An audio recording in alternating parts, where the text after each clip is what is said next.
OVNI, phénomènes inexpliqués, témoignages, lumières étranges ou observations, zone parallèle, un lien avec l'inconnu.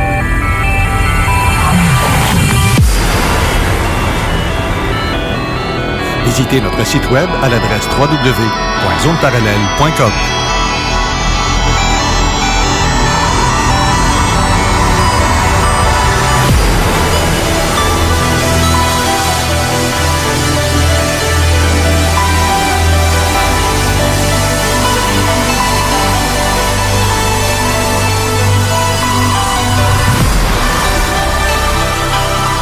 Voici Carole Lauzé. Bon samedi à vous tous et toutes et bienvenue dans la zone parallèle. Bonjour Steve Zuniga. Bon matin Carole, bon matin les auditeurs. Ça va bien? T'as passé une belle semaine? Oui, ben tranquille à la maison, en recherche d'emploi, on se fait du fun, on continue nos projets, on profite du soleil. Il a fait tellement chaud cette semaine, ça a été... je me plaindrai pas là parce que... Mais par contre, j'ai vu un article qui dit que très hâtivement comme ça, au-dessus de 30 et 37 degrés, là, oui, en plein mois de mai, c'est signe qu'on va avoir un mois de juillet extrêmement chaud. Oui. Et il est possible que, il disait qu'il y avait des gens, comme une affaire comme 280 personnes en 2010 étaient morts à cause de la chaleur intense. Oui. Mais que ça prévoit que possiblement qu'on va avoir un autre été comme celle de 2010. Fait que, ouf, vive l'air climatisé pour ceux qui en ont. Je vais te dire en joke les réchauffements climatiques. Oui, c'est ça. Oui, tu peux bien rire. En joke, oui. Aujourd'hui, on va avoir une émission avec plusieurs choses. Ça va être, on va avoir la chronique de Jean Lavergne, de l'Omni Show. Oui. C'est cela. Puis tout de suite après, on va parler aussi avec Mireille Villeneuve. Ensuite, on va voir Laurent Bégin. Oui, exact. Mais là, je vais comme faire avant qu'on parle à nos invités, parce que de toute façon, on ne le parle pas tout de suite, mais il y a des trucs qui a passé cette semaine et j'aimerais que te laisser parler justement de ces sujets-là. Ben, ce qui a retenu pas mal mon attention, c'est ce qui se passe du côté SpaceX. Donc, il y a un lancement qui est prévu, il devait avoir lieu mercredi. À cause de la météo, il n'y a pas eu lieu. Donc, ils n'ont pas pu faire le lancement. Donc, il a été reporté à aujourd'hui. Et si les conditions météo continuent de la même façon, ben il peut être remis jusqu'à dimanche, c'est-à-dire jusqu'à demain. Okay. Donc, c'est ça, c'est un vol habité. Pour aller, si j'ai bien compris, pour aller s'arrimer à la Station spatiale internationale. Donc, c'est un lancement fait par SpaceX directement à Cap Canaveral, en Floride. Donc, c'est ça, ils n'ont pas pu faire le lancement. Hier, il y a eu une explosion d'une de leurs navettes qui est en préparation, est en test. Donc, je ne sais pas si ça va reporter d'autres voyages qu'ils doivent faire, mais sont encore... c'est pas une technologie aussi facile qu'on le pense. J'ai quelques liens que je vais pouvoir proposer aux gens sur qu'est-ce qui se passe du côté SpaceX. Donc, à partir de 14h aujourd'hui, les gens vont pouvoir aller écouter le direct, soit de la NASA, soit de SpaceX pour probablement faire le lancement aujourd'hui, si les conditions de météo le permettent. Et je voudrais aussi souligner quelques petits trucs qui se sont passés. Il y a des gens qui se sont remarqués que dans le feed live de mercredi, le feed a été coupé à un moment donné. Donc, des images ont quand même été récupérées. Et dans les images, on voit des objets qui sont en train de se promener proche de la station internationale. Je peux te dire que moi, avec l'application que j'ai, le ISS Detector, il y a une place où ce que tu peux visionner en direct ce que eux voient. Oui. Et j'ai vu un flash blanc à un moment donné en arrière-plan sur l'écran. J'ai dit, voyons, j'ai pas rêvé, je viens d'avoir comme un spot là, qui est allumé, le pop-up. Non, c'est ça, tu sais, il y a pas mal d'objets qui se promènent. Mais sais-tu le pire? Oui. C'est que cette semaine, j'ai observé et j'ai filmé la station spatiale et je le vois de mes propres yeux, l'espèce de flash. Qui suit la station? Et je l'ai filmé. OK. Oui, je l'ai filmé, puis je sais pas c'est quoi. Est-ce que c'est un satellite? Les nouveaux satellites d'Elon Musk qui font ça, qui ont cette capacité-là de flasher pour dire coucou, je suis là ou... Normalement, ils sont plusieurs à se suivre. Puis parce que au niveau de ces satellites-là, ils sont supposés d'en lancer 42 000 Mais non. de ces satellites-là. de communication. Les Starlink, tu parles? Oui, mais c'est pas 12 000. Non. Et eux autres ont fait une demande jusqu'à 42 000. Sont-ils tombés sur la noix? Ça en prend 12 000 Starlink en orbite basse pour que le réseau puisse fonctionner. Mais là, orbite basse. Ben, c'est... Il y a bas puis bas, là. Regarde, les avions roulent jusqu'à à peu près à hauteur de 40 000. À 40... Faudrait que je vérifie les hauteurs exactes, là. Mais si j'ai bien compris, l'orbite basse est à partir de 30 km en atmosphère. C'est déjà de l'orbite basse. Et les satellites qu'on a l'habitude de lancer, qui sont beaucoup plus gros, eux autres sont à, je pense que c'est 300 000 km ou quelque chose du genre. Ben ouais, c'est 100 000 km. Mais les avions, c'est 40 000 pieds d'altitude. Ils peuvent pas voler à la hauteur d'un avion. Donc, il faut que ce soit au-dessus de ça. Au-dessus. Mais un avion serait capable d'aller les rechercher parce que c'est de l'orbite basse. C'est un peu l'objectif du pourquoi que le réseau est si rapide que ça. Parce que entre le point émetteur, mettons, sur Terre vers le satellite, ben, il y a beaucoup moins de distance à parcourir avec l'orbite basse que directement en dehors de notre atmosphère. C'est ça le gag des Starlink, de pourquoi que c'est si rapide, puis pourquoi que ça va apporter... Tout ça pour avoir Internet. Ben, c'est pas juste Internet, c'est t'as les communications militaires, t'as déjà des essais qui ont été faits avec les communications militaires en utilisant ces réseaux-là. Pour la quantité de satellites qu'ils ont déjà dans les airs, ils ont pu faire ces tests-là. C'est beaucoup plus rapide de ce que l'armée est capable d'avoir pour elle-même présentement en utilisant les satellites et tous les nombreux systèmes de communication. C'est normalement, eux autres, ce qu'ils veulent faire, c'est pas de se baser juste sur un seul et même système de communication, c'est d'en avoir plusieurs au cas où qu'il y en ait un ou deux qui flanchent à travers. C'est du stock, hein, juste pour parler d'Elon Musk. C'est gossant même, je dirais limite, parce que t'imagines tous les astronomes amateurs autant qu'astronomes professionnels. Oui. Tout ce que tu vois quand tu veux prendre des photos du ciel, tout ce que tu vois, c'est des lignes blanches. Exact. Parce que tu peux même plus prendre de photos de la Voie lactée. Pourquoi? Déjà, en partant, on est un peu ignorant sur les phénomènes célestes. Quand des fois, on va confondre avec autre chose. Exact. Autant que maintenant, on se ramasse avec des drones, des satellites, des Starlink, plein de patentes qui se passent dans les airs. Puis là, tout le monde va voir des ovnis partout. Puis en fin de compte, ça sera pas ça tout. Exactement. C'est pour ça qu'on a approfondi le sujet des extraterrestres. Mais c'est pour ça que j'ai fait le live il y a 2 semaines environ sur la station spatiale, parce qu'elle était très basse. La vision était avec le gros œil sur mon application, donc c'est très bas, très bien visible et direct au-dessus de notre tête. Mais sauf que quand j'ai vu que ça s'annonçait comme ça, ben je garde, on va faire un live. Les gens vont bien voir. Puis tu vois, tout de suite après, c'était comme, tu vois, je me demandais c'était quoi cette lumière-là. Ben là, ça répond à ma question. Les gens ont tout de suite pensé que c'était un ovni. Mm-hmm. Non, c'est juste un ISS. Mais en fait, pour revenir au point noir qui a été vu, il a été, dans le fond, reconnu comme étant probablement le Chevalier Noir, le fameux satellite que ça fait longtemps qu'il est en train de tourner alentour de la Terre. Là. Qu'on dit que plusieurs disent aussi que c'était juste un morceau de satellite à la dérive. Ou un débris quelconque. Le problème qui arrive, c'est que c'est pour que ça reste en orbite tout autour, sans que ça flanche, sans que ça finisse par tomber sur Terre.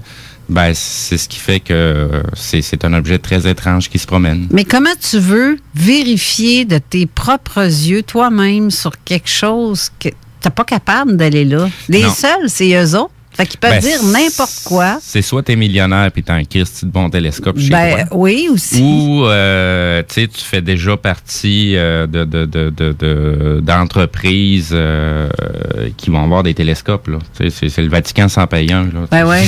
Le Lucifer, en plus. Ben oui. Hein? C'est non drôle, hein? Donc, tu sais, on dirait qu'ils avaient prévu qu'elle allait voir de quoi dans les airs. C'est pour ça qu'ils se sont payés le télescope. Lucifer. Ouais. Mais en tout cas, c'est un autre sujet de discussion. Ça fait tellement drôle pour un pape d'appeler son télescope ce nom-là. Ben, en tout cas, il y a tellement d'affaires qui sont inversées. Quand tu cherches le diable, fais juste regarder. Dans d'autres domaines, on dit que Lucifer veut simplement identifier le fer. Il y a beaucoup de petits amis ici, hein, Lucifer? Oui. Oui. Ils ont tout en robe aussi. Excusez-le. C'est trop facile. C'est la fin de semaine. Oui, c'est ça. Ça, c'est la chaleur. J'ai dû avoir le cerveau brûlé cette semaine. Je dis des conneries.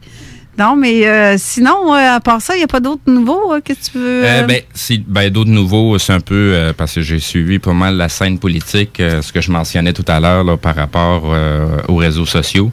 Il y a un décret qui a été signé hier par la présidence américaine. Ouais. C'est le décret, dans le fond, signale que les plateformes de réseaux sociaux ont perdu leur immunité.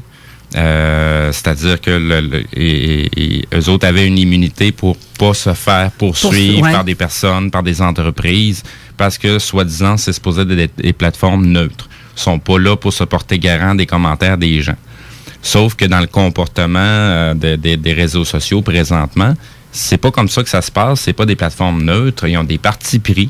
Il y a de la censure d'informations. Il y a des fact-checks qui sont faits sur certains personnages, dont Donald Trump. Et pour des partis adverses, ces fact-checks-là sont pas faits. Et dans le cas de Donald Trump, c'est de l'information pertinente qui mentionne, qui est véridique, qui est vérifiable. Mm-hmm. Et il se fait censurer. Et des partis adverses, c'est de la frime, c'est des mensonges. Puis eux autres, il n'y a pas de fact-check, il n'y a pas de censure qui est faite. Donc, tu sais, c'est de la façon qu'ils se comportent. C'est soit ils censurent tout le monde, soit ils censurent personne. Mais s'ils censurent tout le monde, ben là, c'est plus une plateforme neutre, c'est rendu une plateforme, eux autres, ils appellent ça des publishers, donc ça serait l'équivalent, mettons, d'un TVA Nouvelle. Oui. Mais tu sais, parlant de censure, tu te souviens, tu as mis une toune. Oui, tout simplement. Une toune de comment est-ce que ça s'appelle, donc? Ben, c'était Don't Worry, Be Happy. Oui, c'est ça, Don't Worry, oui. Puis tu t'es fait dire que c'était un fake news. Oui, c'est ça, simplement parce que il partait, dans le fond, du canal de Bob Marley au lieu de partir du canal officiel de celui qui a les droits d'auteur. Ah. Donc, ça, c'est une grosse histoire par rapport à cette c'est pas une fake news pour ça, pareil. J'ai vu, il y a quelques semaines, une infirmière qui expliquait qu'est-ce que ça lui faisait, le port du masque, à la longueur de jour. Oui. C'est elle-même, là. Elle parle de son vécu. Imagine-toi, le décrypteur est allé dire que c'était faux. C'est son vécu. Elle parle de son vécu. C'est ça. Elle parle pas d'un autre, là. Elle parle d'elle-même. Qu'est-ce que ça lui fait à elle et à ses confrères de travail ou consoeurs? Puis elle dit, je suis plus capable de respirer, on sort la fin de notre journée, on a mal à la tête parce qu'on manque d'oxygène. Il fait chaud là-dedans, puis l'oxygène ne rentre pas. Hey, le décrypteur. Allô?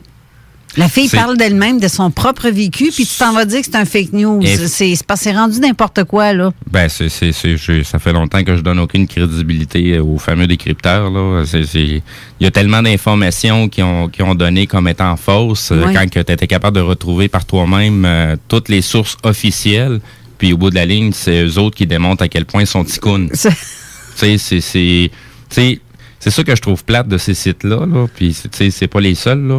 Ouais. C'est comme si on est trop imbécile ou on ne sait pas parler anglais pour aller s'informer par soi-même. C'est ça que je trouve illogique, c'est de nous prendre pour des valises, de nous prendre pour des cons. Ouais. Ça commence à me puer au nez bien raide. Un peu, moi aussi.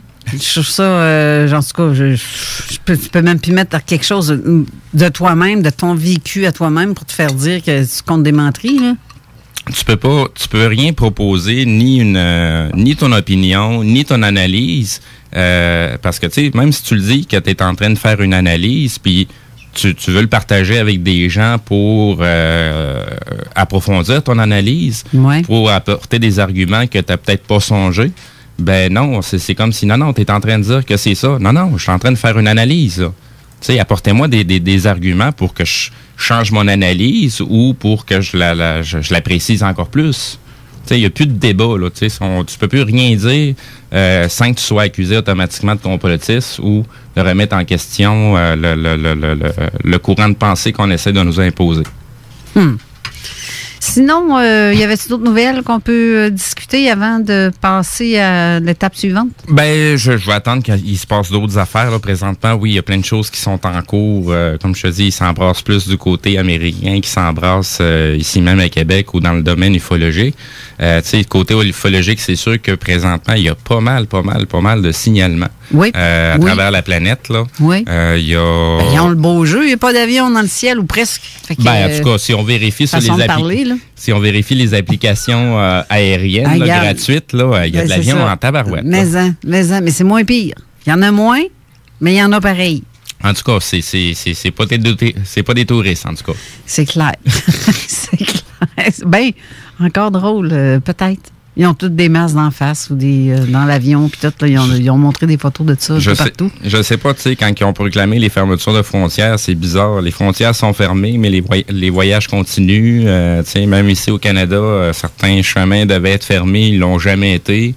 Tu sais, c'est deux poids, deux mesures. T'sais. Ça, c'est comme, j'ai vu plusieurs de mes contacts qui écrivaient des jokes sur, voyons, qu'est-ce que tu fais avec ton masque dans ton char? Ôte ton masque dans ta face pendant que tu es dans ta voiture, elle te sert à rien. Tu te protèges contre quoi? Contre ton air climatisé? Soi-disant, c'est pour aller plus vite. Tu sais, t'as plusieurs places à faire, fait que t'as pas à l'enlever puis le remettre. C'est parce que si tu pars d'une place pour aller à une autre, mettons, t'es censé changer de masque? C'est parce que déjà en partant, c'est inutile. Tu sais, les poils de nez sont faits pour ça, hein, pour empêcher la marde de rentrer puis en infiltrer déjà une bonne partie. Tout le monde a ça des poils de nez. Le corps humain a déjà été monté. Là, c'est la plus belle machine technologique. Là. Fait qu'il y a un paquet de systèmes de protection qui viennent déjà avec le homemade. Oui, mais c'est pas beau, une fille qui a du poil. C'est pas grave. Ça protège quand même des poussières, des cochonneries puis des virus. Oui, mais explique-moi non, pourquoi les poils en dessous du bras, toi? Ça protège contre quoi, ça? On attendra le prochain virus. ça donne des chaleurs. Non, OK, c'est beau. Bon, sur ça et sur ces belles niaiseries, on va faire écouter, c'est l'heure de la chronique de Jean Lavergne avec l'OVNI Show. Ensuite, on va parler avec Mireille qui est déjà arrivée en studio pour la première depuis cet hiver, notre première invitée en studio. Exact. Je suis contente, en tabarouette, on voit du monde. on s'en vient sauvage. Le contact est différent. Non, quand on a un invité en studio, ça se passe différemment. C'est ça. Puis c'est la synergie qui se crée dans l'émission aussi. Exactement. Puis Mireille va pouvoir interagir aussi avec l'invité suivant. Donc, c'est bien plus fun parce que quand on est juste au téléphone, on ne peut pas avoir deux téléphones en même temps, à moins de faire un appel conférence. Mais nous, on ne la fait pas. C'est la personne qui nous appelle qui doit... Donc, juste avant que tu lances la chronique de Jean, oui. Juste aviser aux gens, si vous avez des questions, des commentaires à faire du côté texto, c'est le 581-500-1196. Sinon, du côté de la page Facebook de Zone Parallèle, faites des commentaires juste en dessous de la publication de l'émission d'aujourd'hui. Sinon, dans quelques instants, je vais publier les liens directement sur le site de zoneparallèle.com. Donc, d'ici quelques jours, je vais faire paraître une vidéo pour montrer aux gens comment aller s'inscrire au site pour qu'ils puissent commenter directement sur le site. On ne sait jamais qu'est-ce qui peut se passer pour la plateforme Facebook. Fait qu'on se prépare déjà à transférer ailleurs au cas où. Ouais. Mais sinon, il y a pas mal plus d'informations qu'on peut mettre directement sur le site de zoneparallèle.com. Qui sait si Facebook ferme? Hein? On ne sait jamais. Va en avoir tellement... Là, c'est vrai que les gens chiolaient et capotent parce qu'ils sont confinés. Imagine-toi, confiné, pas de Facebook. Oui, mais il y a d'autres plateformes. Là. Il y a d'autres plateformes. Ben oui, Facebook, c'est pas les seuls. Là. Non, c'est sûr. Mais c'est parce que les gens sont habitués à quelque chose. Mais tu sais, quand t'es bien dans tes vieilles chaussettes, tu n'as pas le goût de... Toutes les habitudes peuvent se changer. Oui, c'est clair. C'est clair. Fait que sur ça, on va juste, là, en ce moment, écouter la chronique de Jean Lavergne. On se reparle tantôt. Bonjour.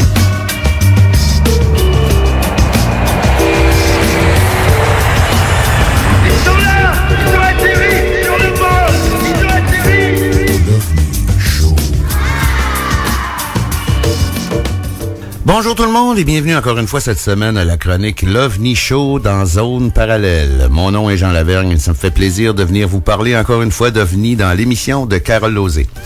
Cette semaine, j'ai pensé qu'avec le beau temps qui s'annonce, surtout l'espèce de canicule qu'on a présentement, de vous faire part de quelques procédures intéressantes pour faire de l'observation éclairée. C'est pas nécessairement un cours collégial que je vais vous donner cet après-midi, mais ce que je veux dire, c'est que si on veut faire de l'observation pertinente puis avoir des résultats intéressants, il faut quand même suivre une certaine ligne de procédure, même si, gardons, il y a de quoi là, on va le filmer, c'est assez surprenant souvent.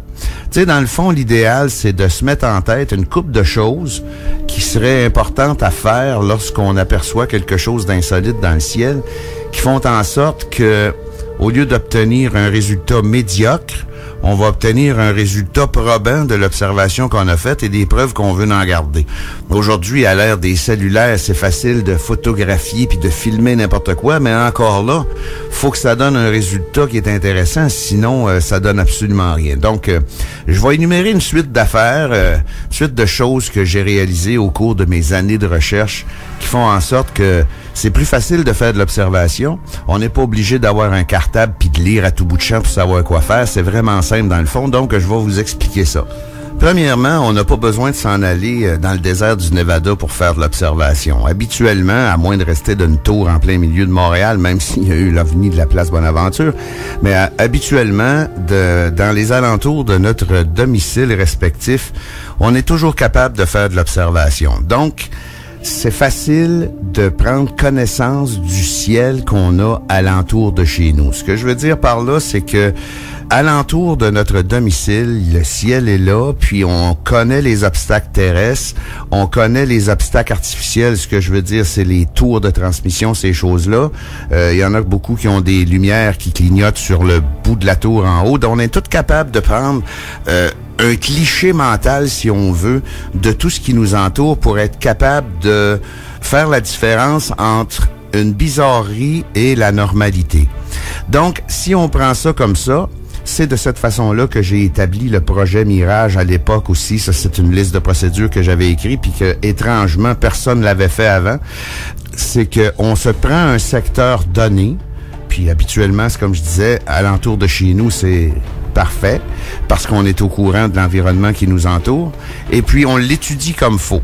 Première des choses à faire, si on est en groupe, puis habituellement, quand on passe nos veillées dehors le soir, l'été, on est souvent en groupe, c'est d'établir des secteurs.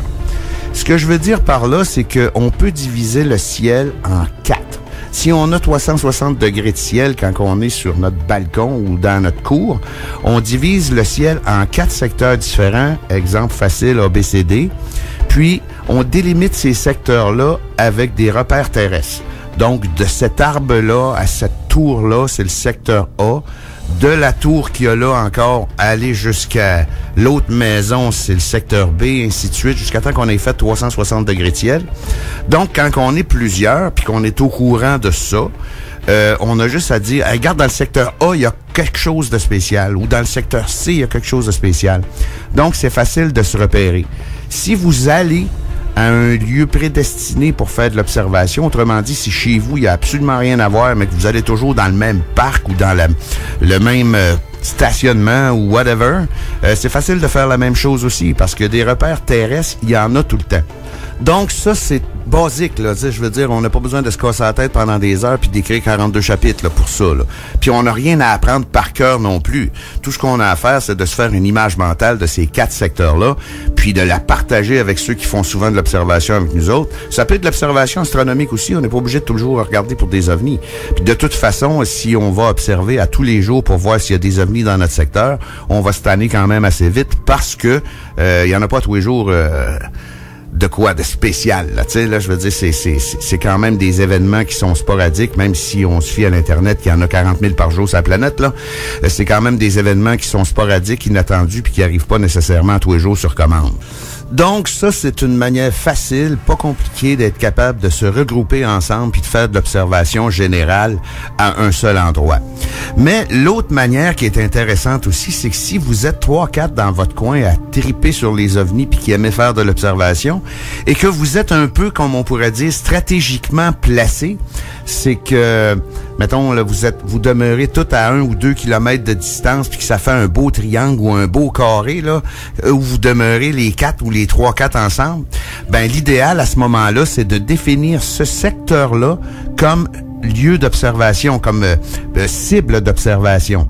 De cette façon-là, si chacun des intervenants est capable de regarder dans le milieu du secteur, qu'il soit 3 ou 4, puis qui voit tout le secteur en permanence, c'est magique ça, parce que, mettons qu'il se produit un élément quelconque que vous voulez suivre, un élément déclencheur comme il nous est arrivé, nous autres, à Shawinigan, ben, vous n'êtes pas obligé de vous taper toute la gang des heures d'observation en espérant qu'il se passe de quoi.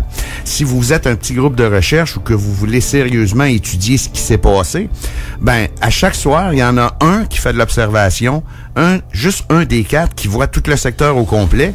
Et puis, s'il voit quelque chose d'intéressant, il appelle les 3 autres. Vu que tout le monde regarde vers le centre du secteur, c'est facile de trianguler à ce moment-là pour savoir au-dessus de quoi l'objet était en train d'évoluer. Donc, c'est une autre façon de faire les choses. Puis si, mettons, il y a vraiment de quoi qui se passe, ben là, à ce moment-là, un coup que tout le monde est averti, tout le monde peut converger vers le point où l'objet semble être en train d'évoluer. Et puis, l'observation de groupe avec les secteurs recommence à ce moment-là. T'sais. C'est une autre façon de voir les choses. Et ça permet également d'être capable de facilement observer les déplacements de l'objet.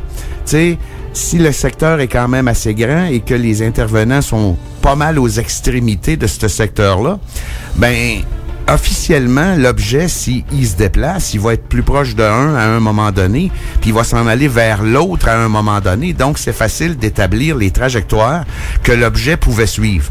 Puis encore là, ça demande pas un cours collégial pour faire ça. Il s'agit juste de se réunir puis de définir ce secteur-là. Encore là, on peut le définir aussi en secteur, comme je disais tantôt, avec des objets terrestres pour délimiter le A, B, C, D, là, c'est dans le secteur A, dans le secteur B, ces choses-là. Tout ça se rapporte toujours à la simplicité, puis il n'y a rien à apprendre dans le fond. C'est de l'observation, puis avant de faire l'observation, soit astronomique ou pour les ovnis, on observe le secteur dans lequel on veut faire de l'observation pour nous aider à suivre la possible observation d'un objet insolite. Tout ça, ça nous amène par la suite à vouloir prendre une preuve de ça, soit le filmer ou le photographier.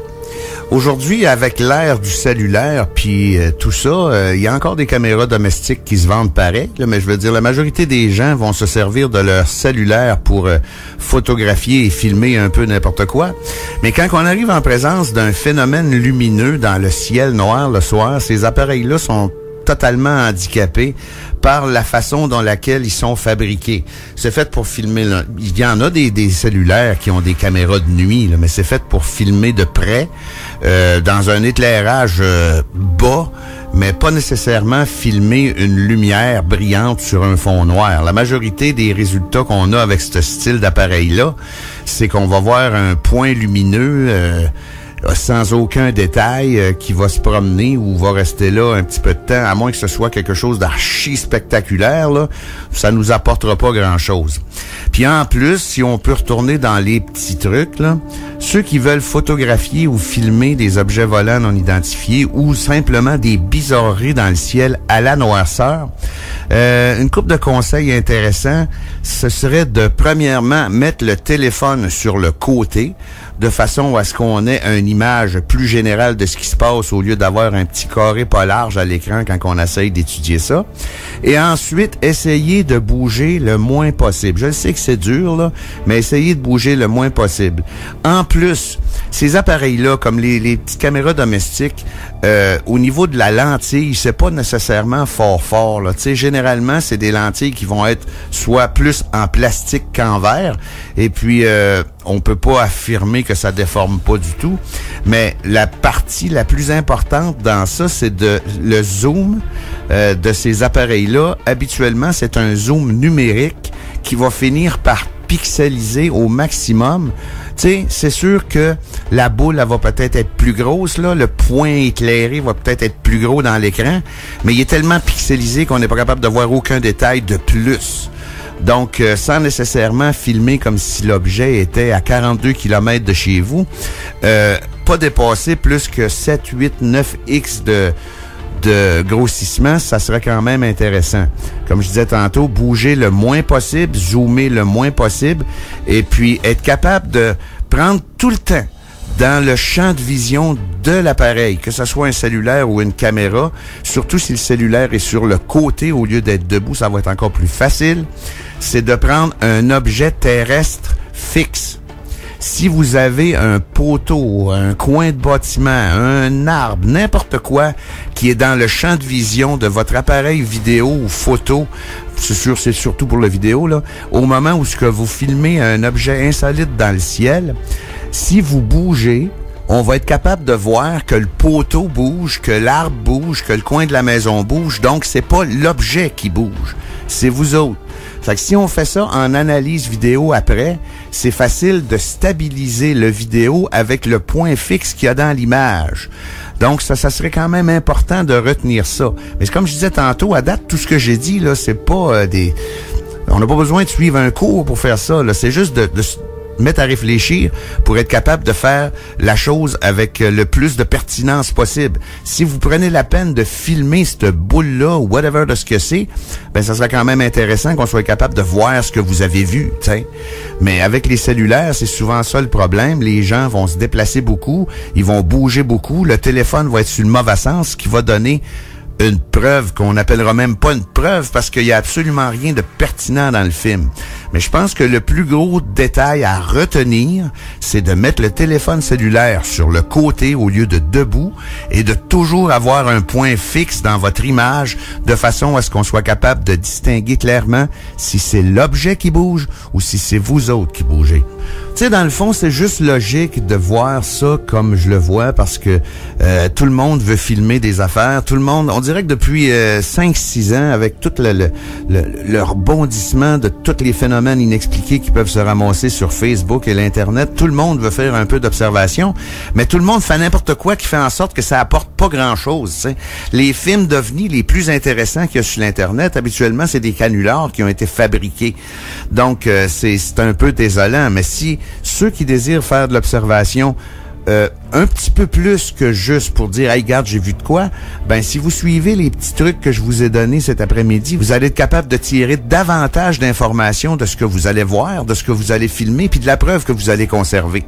Parce que dans le fond, si vous prenez la peine de photographier ou de filmer ce que vous voyez, c'est parce que ça vous a intéressé, ça vous a interrogé pour savoir « Hey, c'est quoi ?»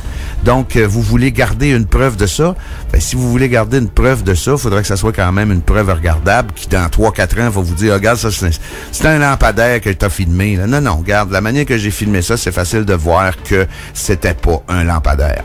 C'est déjà assez difficile, dans le fond, d'avoir des preuves qui sont pertinentes. Si tout le monde se donne la main, puis qu'on réalise des films puis des photos qui vont être mieux faites dans le sens qu'il va y avoir plus de détails dedans, ça va être encore plus facile capable d'étudier le phénomène pour le vrai, même si vous autres, personnellement, ça vous intéresse pas d'aller vraiment plus loin que le petit bout de film que vous avez fait. Si vous prenez la peine de le publier sur l'Internet, il y a sûrement quelqu'un qui va le regarder à quelque part, qui va décider de regarder c'est à quoi. Fait que si vous lui en donnez le plus possible à regarder, dans le sens d'authenticité, de pertinence, puis de qualité, si on peut dire ça comme ça va être encore plus facile de voir ce que vous avez vu. T'sais? Parce que, dans le fond, c'est ça qu'on veut savoir. On veut savoir ce que c'est, ce que c'était, ce que ça fait, puis où ce que c'était, tu sais.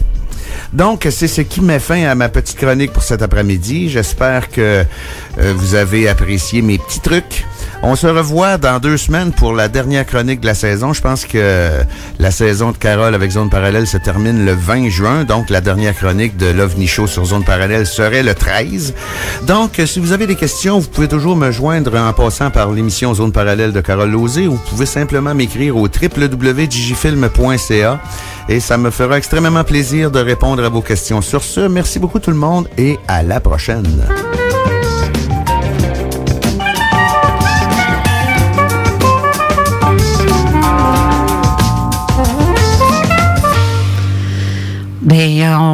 Comme j'ai trouvé ça très intéressant et comme très spécial comme chronique, parce que les gens vont pouvoir s'installer à l'extérieur et ils vont savoir comment faire un peu. C'est ce qu'ils proposent, c'est d'avoir une méthodologie pour faire de l'observation. Oui, sa méthode. C'est le fun de pogner de quoi sur le fly, mais c'est le fun aussi d'avoir le restant des informations, qu'on puisse vraiment confirmer s'il y a quelque chose d'extraordinaire qui a été vu ou non. Exact. Fait que c'est des bonnes bases. Bon, alors on va aller à la pause, puis tout de suite après, on parle avec Mireille. Mais ça va être très intéressant parce que ce que je vous ai pas dit, c'est que c'est la suite de la semaine dernière de Suzanne Junot. Exact. Mireille, c'est elle qui était la professeure de Reiki. En fait, nos deux invités sont comme la suite d'un autre invité qui a déjà été dans l'émission. Oui, c'est vrai, vu de même. Ben oui, parce que Laurent aussi, qui va parler plus tard, lui, c'était avec la suite de Daniel Letourneau. Exact. Donc, que je salue en passant parce que je sais qu'il nous écoute, Daniel. Et bon, garde, on va aller à la pause, puis on revient tout de suite après, puis on parle avec Mireille. Restez là.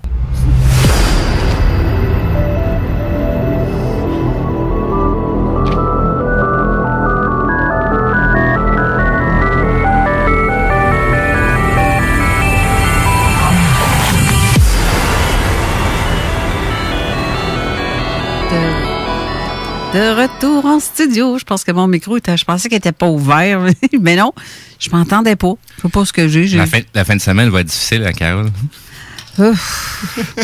Après une chaleur extrême comme ça, j'ai pas le goût qui fasse frette. Je gèle des jarrets à matin. Mais non, je me dis, OK, c'est pas si pire. On est comme, c'était pas normal d'avoir aussi chaud que ça. En tout cas, ça a chauffé à piscine un peu, c'est tout. Ça a fait du bien. Oui, ton nouveau sport en plus. Ouais. Bon, OK, on va revenir à nos moutons.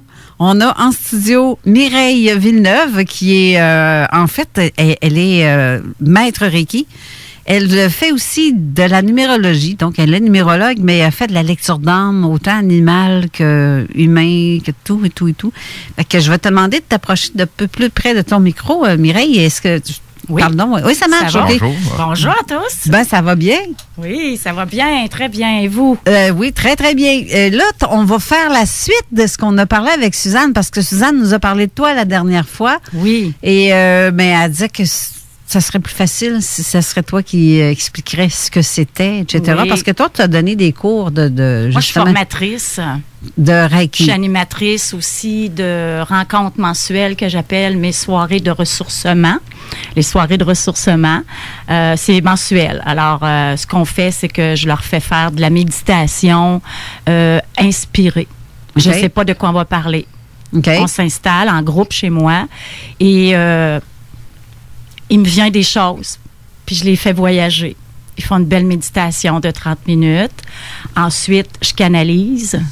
Alors là, je vais canaliser mes 4 personnages qui viennent toujours. C'est Maître Saint-Germain, Marie, Jésus et l'Archange Gabriel. OK. Mais c'est toujours dans un ordre qui reste à définir, là. Et ensuite, je fais des lectures d'âme aux gens qui sont présents. Ils repartent avec leurs feuilles. Puis, je fais toujours aussi des prix de présence. Chacun individuel? Oui. Puis, comme là mettons, tu me regardes, tu me vois d'en face, là. Oui. Tu me regardes dans les yeux, tu es capable de voir. Ben, ça prend une certaine préparation, disons. Il faut que j'inspire, il faut que je sois dans le calme.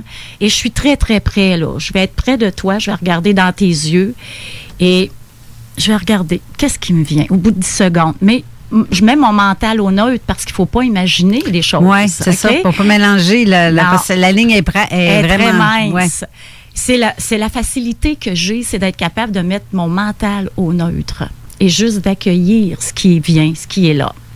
Dans le fond, tu es une personne qui est à l'écoute de tes ressentis. Oui. Et de toi-même, dans le fond. Oui. C'est pas mal ça. Ce qu'on parlait la semaine passée d'empathie. Exactement. Oui. Ouais. Puis là, ben, ce qui arrive, c'est que ça me dit d'écrire. Et c'est tout écrit, là. J'écris. Et des fois, les personnes, ils me font un super beau sourire, hein? Mm-hmm. Mais c'est pas ça que je vois. Tu vois en arrière du sourire. Je vois en arrière. Et je leur écris des fois la peine, la blessure qu'il y a dans leur cœur. Puis, c'est toujours poétique, ça, ces textes-là. Mm-hmm. Comme Belle petite fleur de l'été. Ça commence comme ça. Et je continue. Et je pense pas, là, ça écrit vite, là. Ça rentre là, au poste, là, puis il faut que j'écrive. Là. Et puis, il y a toujours un petit conseil à la fin. Les gens repartent avec quoi faire. c'est vraiment ce que leur âme a à leur dire. Et ça s'est développé très doucement, ça, au fil des pratiques, au fil du temps. Est-ce que ça a rapport avec les mémoires cellulaires? C'est pas la même chose. Les mémoires cellulaires, je les fais dans le cadre de soins de Reiki. OK. Je fais le Reiki Usui de base, là. OK. Et avec mes mains, je sens tellement que je vais aller localiser 2 chakras qui sont les plus lourds, qui me font mal aux mains. Donc, il y a un bon blocage. Puis pour aller dégager ça, le Reiki Usui, c'est le vieux Reiki. Il est doux, on pourrait s'en faire tous les jours. Donc, pour guérir quelque chose qui est bloqué, il faut aller plus profondément. OK. Alors là, je tire. Pour que les gens comprennent, il faut que j'explique que le corps d'une personne, bon, nous sommes composés de 7 corps. Éthérique. Non, le corps physique n'est qu'un corps sur 7 corps. Hein? Alors, c'est le corps éthérique qui enregistre tout ce que l'on vit. Chaque fois qu'on voyage à chaque seconde, aussi, tout est enregistré là. Alors, c'est pour ça que je peux aller voir les traumatismes qui restent à guérir. Les gens, je vais pas en mémoire cellulaire pour dire à une personne, t'as été une reine, un roi, t'as fait ci, t'as fait ça. Non, non. Ça, c'est de la pure curiosité. Okay. Ce que je fais, c'est vraiment dans le cadre de guérir, d'aider la personne. Alors, si je chasse, supposons, le chakra de la gorge, mes mains me font mal, je me ferme les yeux, puis je tire une corde. La corde, elle est éthérique. Mm-hmm. Moi, je sais qu'elle est là. Je vais aller tirer jusque dans le corps éthérique de la personne. Mm-hmm. Et tout d'un coup, sans avoir d'attente, en laissant vraiment mon mental au neutre, je commence à voir. Dans mon 3e œil, je commence à voir une scène, comme si j'étais là. Et c'est fantastique. Mais ça fait combien d'années que tu fais ça? 20 ans.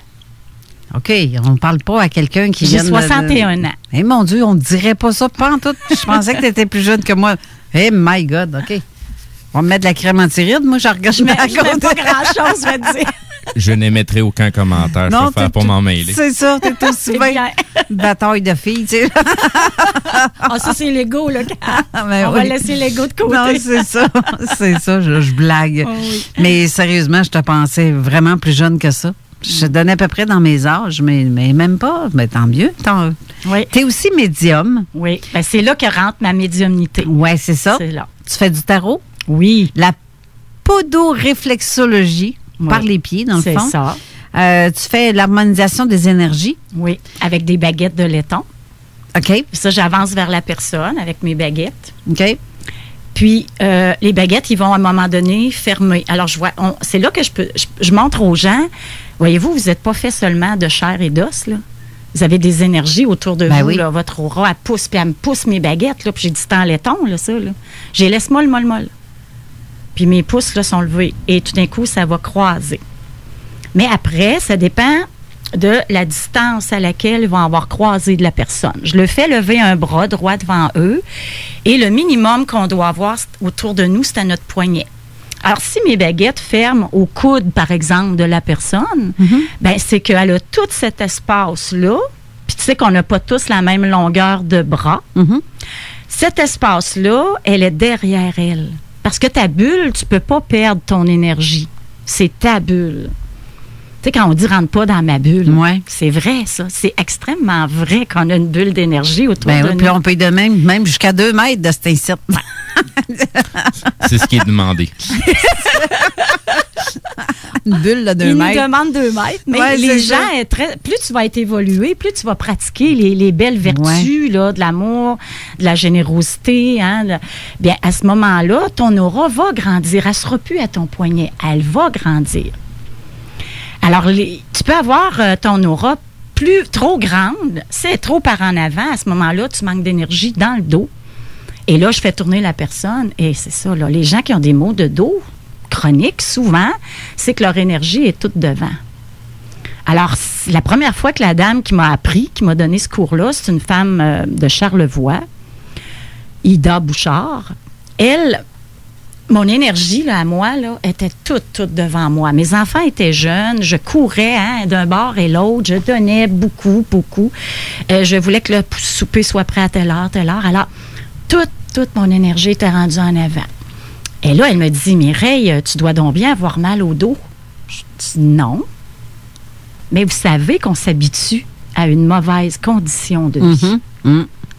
Alors, quand elle a vérifié dans le dos, puis j'avais plus rien, puis quand elle m'a replacé, ça prend 2 minutes replacer quelqu'un. C'est très simple. Je m'assois dans ma voiture, je suis assise dans la banquette. Ah, mais c'est quoi ça? J'aurais conduit jusqu'à Montréal tellement j'étais bien. Je m'étais recentrée, je m'étais reposée. Fait que là, j'ai dit, il faut que j'apprenne ça, Alors, je fais ça aussi aux gens. C'est formidable. Puis je peux le faire même à distance. Je peux le demander. Je travaille beaucoup à distance aussi.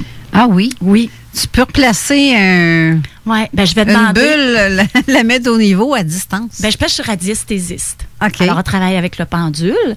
Avec le pendule, je vais me brancher sur toi, puis je vais demander, est-ce que la personne est décentrée? OK. Et si elle m'envoie une photo, c'est toujours mieux. Avec la photo, je peux la vérifier, je peux la visualiser devant moi, prendre mes baguettes. Puis j'ai pas besoin à ce moment-là de prendre les baguettes. Le pendule me l'a dit qu'elle était décentrée, telle place. Et là, je fais mes gestes et ma prière et je la refais. À distance. Okay. J'ai fait pour des jeunes, là, j'ai vu des jeunes pris avec de la drogue, j'ai vu des choses.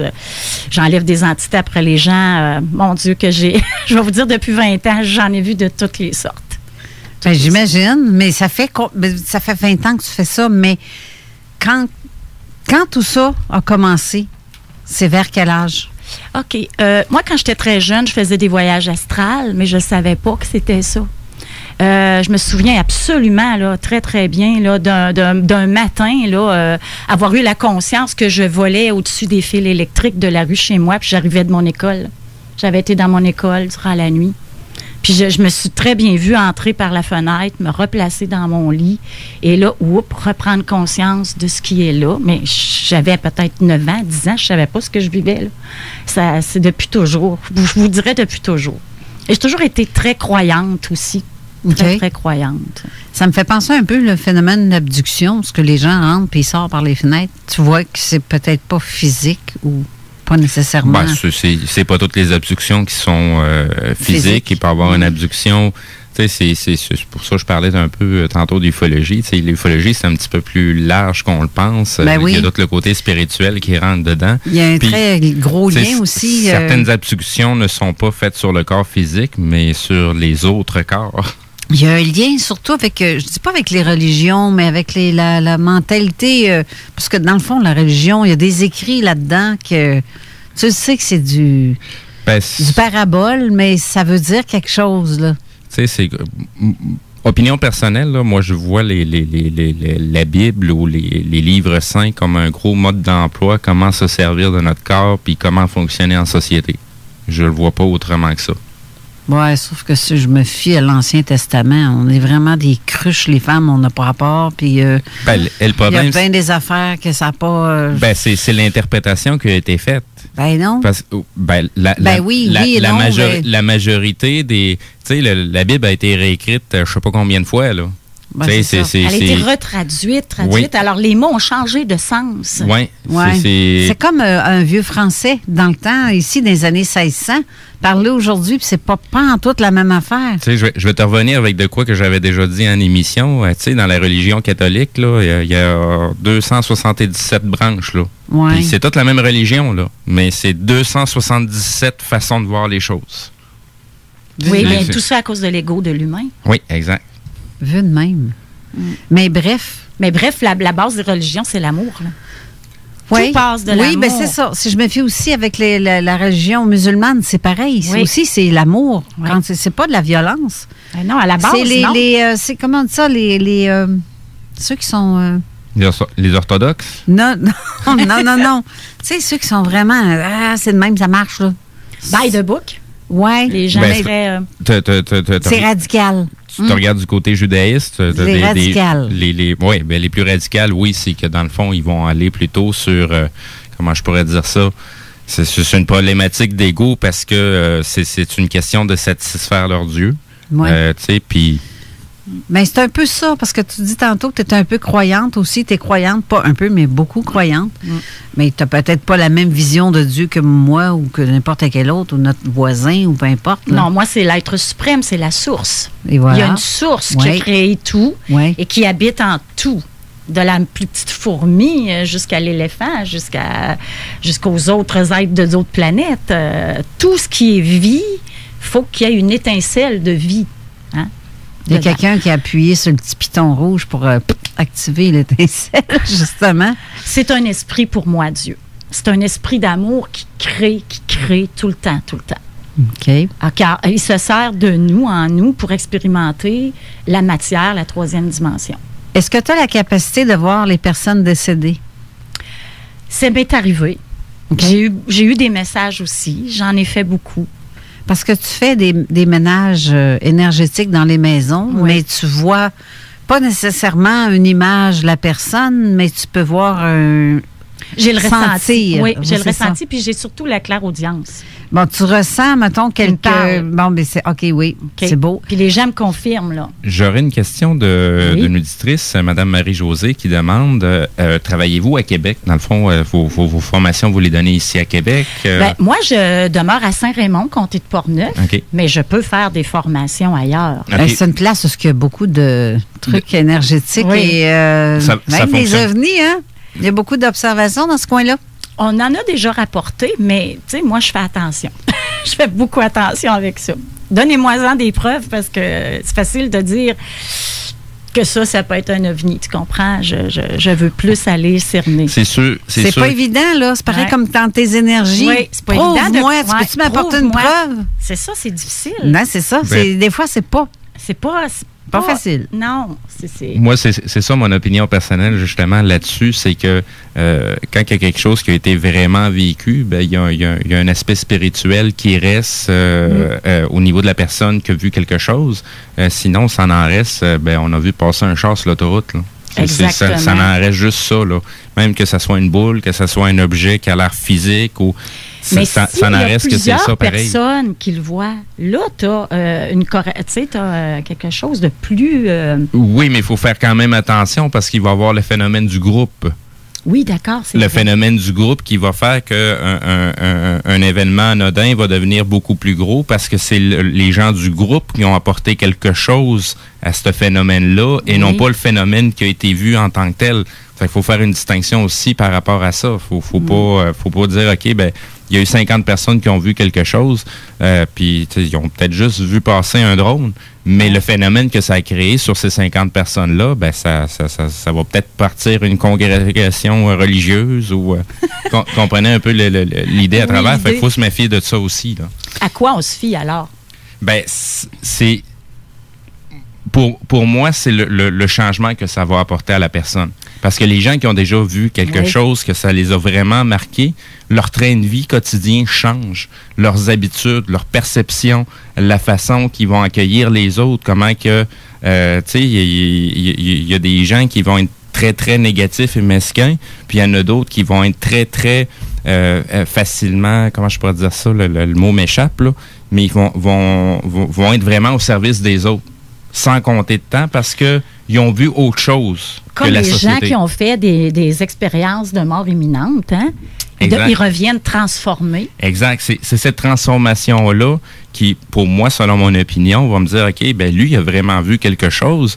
Puis lui, oui, il a peut-être vu passer quelque chose, mais c'était peut-être vraiment pas ufologique ou vraiment extraterrestre pour dire que ça n'a rien laissé comme trace.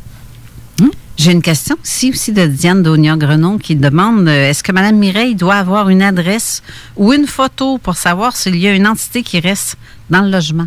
Ça me prend seulement l'adresse. Tu n'as pas besoin de photo? Non. J'ai besoin d'une photo si je veux faire une lecture d'âme à quelqu'un qui ne peut pas être chez moi. Mais on me donne une adresse. Puis moi, je travaille avec mon pendule, avec les guides. Et puis là, si ça me dit oui, OK, là, je vais aller travailler. On va appeler l'archange Michael avec toute sa gang, hein, parce que c'est l'archange de la paix. Alors, c'est lui que je veux envoyer là.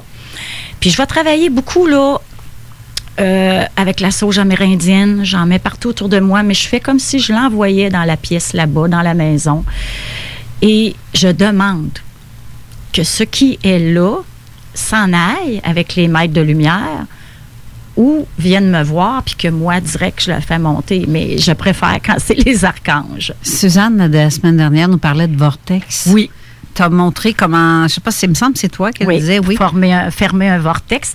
J'ai fait une petite recherche dans le Larousse, dans le petit Larousse 2015, la définition d'un vortex. Tourbillon creux qui prend naissance sous certaines conditions dans un fluide en écoulement. Si on regarde portail, ben c'est une ou des portes principales dans la façade d'un édifice. Bon. Mais un vortex, c'est un peu les deux. Hein? Tu as une porte quand même qui fait que ça peut monter. Mais le vortex, c'est que tu peux le créer. Moi, je m'en fais chez moi. J'en ai un de créer. C'est l'intention qui compte. J'ai mon petit vortex à côté de moi qui est dans la flamme violette. Et quand je retire du négatif d'une personne, je l'envoie toujours dedans. Okay. Puis quand je fais monter une entité qui est devant moi, puis là, j'appelle l'archange Michael. Je demande qu'il y ait un vortex jaunard qui se crée au jaunard et blanc. Et lui, il monte. Il va monter pour les faire monter. Dans le fond, tu vas le visualiser, le truc. Je le visualise, oui. Mais il y a des portails avec vortex qui sont créés aussi par l'ombre. Hein? Il y a des entrées dans la terre, de la terre pour eux autres aussi. Okay. Alors ça, il faut les fermer. Ça aussi, je vérifie avec mon pendule. Mais justement, si tu es capable d'ouvrir une porte en le visualisant, Suzanne nous parlait d'un cadenas que tu mettais. C'est ça. Moi, je visualise comme une grosse porte de... Vous avez déjà vu un coffre-fort d'une banque, hein? Oui. Bon, épais comme ça. Je visualise ça, puis que je mets un cadenas, mais que je scelle en plus tout le tour. Excusez. Que je scelle. Alors, je demande qu'il y ait un scellant, mais c'est pas juste moi qui le mets. Je suis rien. Moi, je suis une petite humaine. Là, comme je dis, je suis un pont entre deux mondes. Mais je demande que les êtres de lumière viennent le faire avec moi. OK. Puis après, je vérifie avec mon pendule. Si ça n'a pas fonctionné, on se reprend, on recommence. On rajoute du béton pour être sûr. On rajoute des anges, on rajoute du béton. Et après, je revérifie avec mon pendule si c'est fermé. Puis après, je dis aux gens, bon, alors, observez maintenant. Quel va être le changement autour, maintenant, à cet endroit-là? OK. Ben, je trouve ça intéressant comme sujet. C'est quoi qu'elle disait aussi la semaine dernière, puis que tu as réagi à ça, je pense, au courant de la semaine, quand on s'est parlé. Il y a des trucs que tu aurais aimé clarifier sur ce que... expliquer le Reiki Usui, le Reiki Shambhala et le 13D. Oui, vas-y donc. Oui. Alors, le Reiki Usui, c'est le Reiki de base. Usui. Oui, il vient du docteur Mikao Usui. OK, c'est un japonais, mais à la base, ça vient des Tibétains. OK. Alors, dans le Reiki Usui, il y a du chinois, il y a du hawaïen, il y a du tibétain, il y a du japonais, il y a des symboles qui viennent de toutes ces places-là. C'est le vieux. Ça, avant, c'était les moines tibétains qui se servaient de ça. OK. C'était une élite seulement. Puis c'était pour des initiations spirituelles. C'est devenu, avec le docteur Mikao Usui, qui a trouvé un papier, un manuscrit quelque part, et qui a commencé à pratiquer ça, et qui a vu des changements. Alors, il a fait grandir, il a adapté, c'est propagé aux États-Unis, au Canada, au Québec, et en France, en Europe, partout. Et c'est la base. C'est-à-dire que si tu veux aller travailler dans n'importe quel autre Reiki, il faut que tu sois un maître Reiki Usui à la base. Il faut avoir cette maîtrise-là. Toi, tu la donnes, cette formation-là? Oui. OK. Oui. Alors, le Usui, tu as le niveau 1, niveau 2, niveau 3, et le niveau 4, c'est le maître. OK. Puis souvent, les gens, avec leur ego, ils disent « je suis maître Reiki ». Bon, ils s'enflent la tête un petit peu. Moi, je les ramène. Je dis « non, ce n'est qu'un titre et ça veut juste dire que là, tu n'es pas un maître Reiki. Quand tu as ton diplôme de maître, c'est là que le travail commence. Tu dois apprendre à te maîtriser. OK? En tout, maîtriser ton ego. Ouais. Et ça va être jusqu'à la fin de tes jours. Oui. Alors, c'est travaille ton humilité. C'est bon, ça. Oui. Et après, il y a beaucoup de sortes de Reiki. Parce qu'il y en a beaucoup des soi-disant maîtres. Oui, ils n'ont pas tous le don aussi d'enseigner. Non. Tu peux te rendre jusqu'au maître Reiki, mais pas avoir la facilité en toi, parce que étant numérologue, moi je le vois très bien en numérologie, là, pourquoi je suis capable de bien parler, de bien enseigner et de donner des formations, c'est ça, il faut l'avoir en soi, ça, cette facilité-là de communiquer. Il y en a qui vont apprendre, mais mon Dieu, il faut que tu leur tires les verres du nez, il faut que tu leur poses, c'est-à-dire qu'ils vont donner les formations, mais toi, comme élève, t'en demandes, mais il faut que tu les questionnes presque pour avoir plus d'informations. Alors, c'est pas tout le monde qui peut le faire d'une façon, je dirais... Comme dans chaque domaine, il y a toujours un talent naturel à travers. Là, on peut l'apprendre, on peut avoir les techniques, une certaine méthode, mais ça ne sera jamais comparable à quelqu'un qui a juste le talent naturel exactement à sa place. On a des bons policiers, on a des moins bons, on a des bons enseignants, on a des moins bons. C'est dans tous les corps de métier. Moi, j'ai fait toutes sortes de métiers, mais j'ai toujours parlé au micro. Je lisais à l'église, à la messe. J'ai toujours eu à aller devant. J'ai fait des pièces de théâtre. Tu sais, je me suis habituée à aller, à foncer, à enlever mes peurs, mes gênes, ma gêne, c'est-à-dire, et aller essayer des choses. Alors, j'adore faire des formations, j'adore animer et j'adore renseigner mes élèves. Mais ces formations-là, c'est vous qui vous déplacez pour aller voir les gens? Ils viennent chez moi. OK, c'est eux qui se déplacent en groupe. Et moi, j'aime former une personne à la fois. OK. Il y en a beaucoup qui ont fait des formations de groupe avec des fins de semaine. Ça leur coûtait très, très cher. Je ne suis pas pour ça. Le Reiki doit être à la portée de toutes les bourses, de tout le monde. On peut-tu, là, en revenir, là, des 4000 $, là? C'est vrai, ça. Aïe, aïe. Ouais. C'est vrai, ça. T'as raison dans ce que tu dis. Ben oui. Ils le font pour l'argent, ça lui... Voyons, t'as pas la bonne valeur, là. Non. Moi, ma maître Reiki, c'est une de mes tantes, là, puis ça fait au moins 40 ans, là, qu'elle fait ce qu'elle a fait ça. Et à l'époque, là, elle avait reçu son niveau 1, 2, 3 avec une maître Reiki. Quand elle est arrivée pour faire son niveau maître, elle lui demandait 4000 $. Mais voyons donc. Elle était veuve avec des enfants, elle était pauvre. Elle a dit, voyons, je vais aller voir une autre maître Reiki. Et l'autre, elle y chargeait 1300. Mais là, voyons. Mais c'était ça à l'époque. Aïe, aïe. Elle a payé 1300 $ pour faire son maître. Et aujourd'hui, c'est 300 $. On enlève 1000. C'est fou, là. C'est ça que je veux expliquer aux gens. Choisissez votre maître Reiki. Ben, c'est parce que vous cliquez. Ben, c'est ça. Le ressenti d'abord. Niveaux, moi, oui. c'est ça. Voyons donc, il me semble que c'est quand tu le fais pour les mauvaises valeurs. C'est pour ton portefeuille. Je te dirais qu'au début, c'était pas les mauvaises valeurs. C'était ça qui était les prix partout. Ben, ça n'a pas de bon sens. Et c'est pour ça que l'association Reiki canadienne s'est coupée de l'américaine. À cause qu'eux autres, ils chargeaient trop cher. Oui, c'est clair. Oh.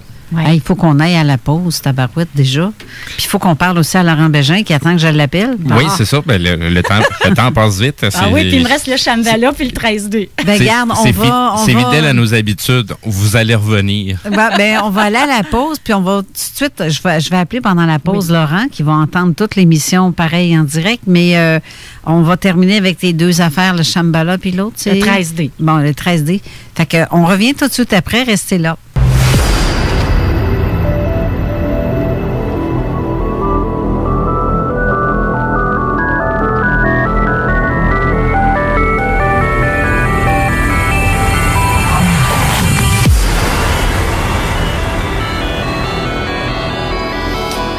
On est de retour en studio avec Steve Zuniga à la co-animation, Mireille Villeneuve comme invité en studio. On va avoir Laurent Bégin dans quelques instants. Mais juste avant, je vais parler de la météo parce que présentement, il fait 18 degrés. C'est pas très chaud, mais c'est quand même pas le... Le soleil est là, puis on est quand même capable de se promener en gougoune puis en culotte courte. Ben, en tout cas, faut pas être frileux des genrets, comme on dit. Mais il fait présentement, il annonce ça 18. Présentement, non, je le dis à l'envers. Il fait présentement 18, il annonce 22. Bon, moi, tu le dire. Sacrifice, c'est vrai, j'ai le cerveau brûlé. T'es mêlé le matin. Demain, il annonce 12 degrés, un petit peu plus froid, nuageux. Le retour, plus ça va aller dans la semaine, plus ça va monter. Lundi, on annonce 15 degrés. Soleil, nuage. C'est un peu ça, pas mal pour le reste de la semaine. Soleil, nuage, soleil, nuage. Mardi 18, mercredi 21 degrés. Jeudi 17, Ensuite, on va commencer aussi vers un peu plus d'ensoleillement. Vendredi, samedi prochain, il annonce à peu près 22 aussi mais le retour de la chaleur, de la température normale, en fait, en cette saison. C'est ça, pas mal ça. Fait que restez pas trop longtemps avec vos petites culottes courtes parce que vous allez pogner une petite grippette, puis après ça, tout le monde va capoter, vous entendre tousser. Parce que c'est rendu plus épeurant de tousser que de péter en public. Parce que si tu tousses, tout le monde te regarde de travers. Ben, si tu pètes, par exemple, puis que l'autre te sent, c'est parce que t'as pas le COVID. Fait que c'était un bon indice pour montrer que t'as pas le COVID. Ça, c'est pas mal qu'est-ce qui circulait quasiment au début, là. Mais c'est à peu près ça pareil. Mais si on veut terminer avec ton 3D, comme tu disais, le Shambhala, après ça, on va parler avec Laurent, qui est là, il nous entend présentement, il est au téléphone. Okay. Mais on va terminer avec ce que tu avais à dire là-dessus. Alors, comme j'expliquais, le Reiki Usui, oui. Le Reiki Usui, c'est le vieux, c'est le premier. OK. Ensuite, là, on est dans une nouvelle ère, nouvelle énergie depuis les années 2000. Alors, le Shambhala et le Reiki, tout indiqué pour travailler avec la nouvelle énergie. Il se fait différemment et il faut être maître Reiki Usui pour avoir accès au Shambhala. Le Shambhala, c'est le nom d'une cité dans la 12e dimension maintenant, qui était auparavant sur la Terre. Et aujourd'hui, c'est le désert de Gobi qui est là. Okay. Et ces gens-là sont devenus extrêmement élevés en spiritualité, qui sont maintenant dans les plans éthériques en 12e dimension. Okay. En 12e dimension, c'est là qu'il y a aussi les anges, pour vous informer. Alors, on travaille en 12e dimension avec le Shambhala. C'est vraiment d'une façon différente. Le Reiki Usui, on ne touche pas le corps. Le Reiki Shambhala, on touche. On met les mains directement sur le corps. On a une prière différente à faire. On travaille différemment. Après, on peut accéder au 13D. Alors, Shambhala, 12e dimension. Ensuite, on va à 13D, qui veut dire 13e dimension et plus. OK. Et là, on va aller travailler, l'élève va apprendre à travailler avec les formes géométriques sacrées. C'est super intéressant. Et c'est la même façon de faire le Shambhala, mais la prière aussi de début, les choses sont une petite affaire différente, mais c'est l'apprentissage qu'on va chercher dans le document du 13D qui est très intéressant. Tu parles des formes géométriques sacrées. Ça veut dire que certaines personnes vont avoir... oui, je connais, j'en ai. Un dodécaèdre. Oui, c'est ça. Ça fait partie de ça. Bien, dans le fond, si on comprend, parce qu'il y a plusieurs personnes, dont moi, entre autres, qu'on voit des formes géométriques dans soit nos rêves, soit en vision. Dans ta chambre, tu vois, moi, j'ai vu ça dans le plafond de ma chambre. Je capotais quand j'ai vu ça. Je me dis, qu'est-ce que c'est ça? Et il y a un paquet d'écritures qui apparaît, un paquet des symboles. Oui, exactement. Tout lumineux, écrit d'un blanc lumineux, quasiment comme un DEL, tu sais, une lumière au DEL, très flash, mais pas aveuglant. C'est assez spécial. C'est vraiment une connexion avec les lieux très, très élevés dans les dimensions. Oui, puis je ne suis pas la seule à vivre ça. Il y a des scientifiques, il y a un scientifique qui a vécu ça l'année passée, je pense. Et il est arrivé tellement de trucs après qu'il s'est senti comme appuyé et aidé avec des êtres. C'est comme s'il y avait ces révélations-là qui sait que ça ne vient pas de lui. Puis c'est comme si ça avait réveillé quelque chose en lui. C'est spécial. C'est de l'enseignement qui est envoyé à la personne. Oui, mais sauf que quand on t'envoie un paquet de tableaux lumineux avec toutes sortes de signes, tu sais pas ce que ça veut dire. Non. Écris-moi pas en chinois, je comprendrai pas ce que tu viens de me dire en chinois. J'ai pas un Google Translate dans ma tête moi, pour savoir faire le taux de traduction. La traduction de la 13e dimension. C'est ça, on n'a pas ça. Fait que, mais pourtant, quand on conduit, on voit un paquet de pancartes là, sur la route. Oui, mais tu es capable de les lire, à moins que tu sois illettré. Ben, il y a des gens qui les voient et puis ils les lisent pas plus puis ils font pas plus que ce qui est écrit sur la pancarte. C'était plus mon point que je voulais revenir, mais on voit des choses, c'est pas toujours nécessairement pour le digérer tout de suite. Là. Mais des fois, tu vas voir les images, puis c'est un mois plus tard là, que tu vas comprendre c'est quoi l'image que tu as vue. Là. OK, donc le 3D... le 13D. Le 13D, 3D. Non, ouf, OK. Le 13D, c'est ça les signes, tu dis, mais le Shambhala, ça n'a pas rapport. Oui, c'est la continuité du Shambhala, le 13D. OK. C'est donc plus haut. Oui. OK. Tu vas accéder encore plus haut. Puis il y a d'autres Reiki. Il y a la Reiki de la Kundalini, puis etc. Il y en a d'autres, mais je me suis arrêtée là. Je trouvais que j'en avais assez loin. OK. Laurent Bégin, au téléphone. Bonjour, Laurent. Bonjour. Est-ce que tu es en accord avec ce que Mireille dit? Est-ce que tu as entendu parler de ces affaires-là? Oui, il y a longtemps que j'entends parler du Reiki. Je connais des personnes, d'ailleurs, qui sont des maîtres Reiki ou qui le pratiquent. Tout ceci fait partie du monde des énergies qui m'a attiré depuis, je dirais, un certain nombre de décennies. OK. Mais pour commencer, Laurent, j'aimerais que tu te présentes. Parle-moi de toi un peu pour que les gens sachent à qui on a affaire. Je sais que tu avais ta librairie ésotérique. Mais je vais te laisser aller. Je vais vous faire le résumé dans l'optique de faire le lien avec une personne que vous avez interviewée le 11 mars dernier, Daniel Letourneau. Exact. Et qui, dans mon livre à moi, est un géant sur les enseignements qu'on reçoit. Je suis né sur une ferme et je suis resté jusqu'à l'âge d'à peu près 13 ans. Ensuite, j'ai fait des études classiques, puis ensuite l'université. J'ai reçu, bien sûr, comme tout le monde, une formation catholique. Ma mère était très croyante, très pratiquante. Mon père également, sauf que quand j'ai eu l'âge d'à peu près 12 ans, il est devenu passablement anticlérical. Et ça m'a influencé par le suite. C'était comme le début de ma libération du carcan des églises. Et à l'âge de 20 ans, à ce moment-là, j'étais quand même très croyant, mais j'ai eu une discussion avec un jeune Vietnamien. Et là, je me suis rendu compte que j'affirmais des choses que je ne contrôlais absolument pas. Et j'étais vraiment pas en mesure de prouver quoi que ce soit. À partir de ce moment-là, je suis devenu, non pas athée, mais agnostique. Je ne savais pas. Je ne veux pas dire que ça n'existait pas, je ne veux pas dire que ça existait non plus. Et j'ai vécu 20 ans comme ça. Et à l'âge de 40 ans, une amie a porté un petit livre qui s'appelait « La vie impersonnelle ». Alors, j'ai lu ce livre, le premier avant, « La vie après la vie » de Moody.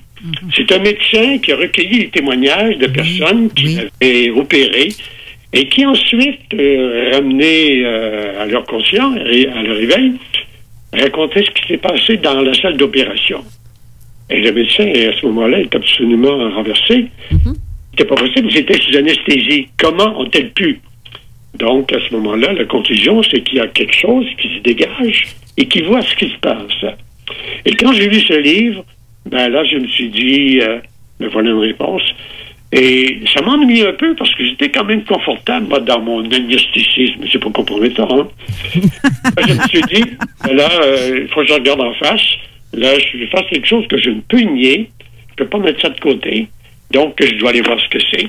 Ça veut dire une chose, c'est que l'âme, ça existe. Autrement, tout cela ne se manifesterait pas. Et peu de temps après, la même personne m'apporte un autre petit livre, La vie impersonnelle, que j'ai lu au moins une centaine de fois. Et je dirais que dans ce livre, on peut dire d'une certaine façon que tout l'enseignement est contenu. Mais ça, encore une fois, on en prend à chaque fois qu'on le lit, dans la mesure, si l'on veut, que son vase peut contenir. Hein? Chaque lecture, j'allais plus loin. Ensuite, j'ai rencontré des maîtres, j'ai eu des initiations de méditation. Alors, j'en ai passé une première, une deuxième, puis une troisième. Après quoi, je suis entré dans un ordre de croissant, l'ordre de la Rose Blanche, qui est un ordre, et ça va intéresser votre invité, où essentiellement il s'agit de travailler sur des points d'énergie de la Terre. Dans notre monde, notre monde est basé sur des polarités, deux polarités, positives et négatives. Les deux sont nécessaires. Mais si la polarité négative prend le dessus sur la polarité positive, on a un problème. Et ça explique que bien des problèmes dans le monde existent. Alors, dans cet ordre, on recevait d'ailleurs une formation pendant un certain temps pour apprendre à ressentir les énergies, puis éventuellement apprendre à travailler sur l'énergie à l'aide d'outils qu'on nous apprenait à acquérir et apprenait à utiliser. Et un élément fondamental dans cet ordre, dans ce groupe, c'est la rectitude morale, autrement dit le positionnement de conscience.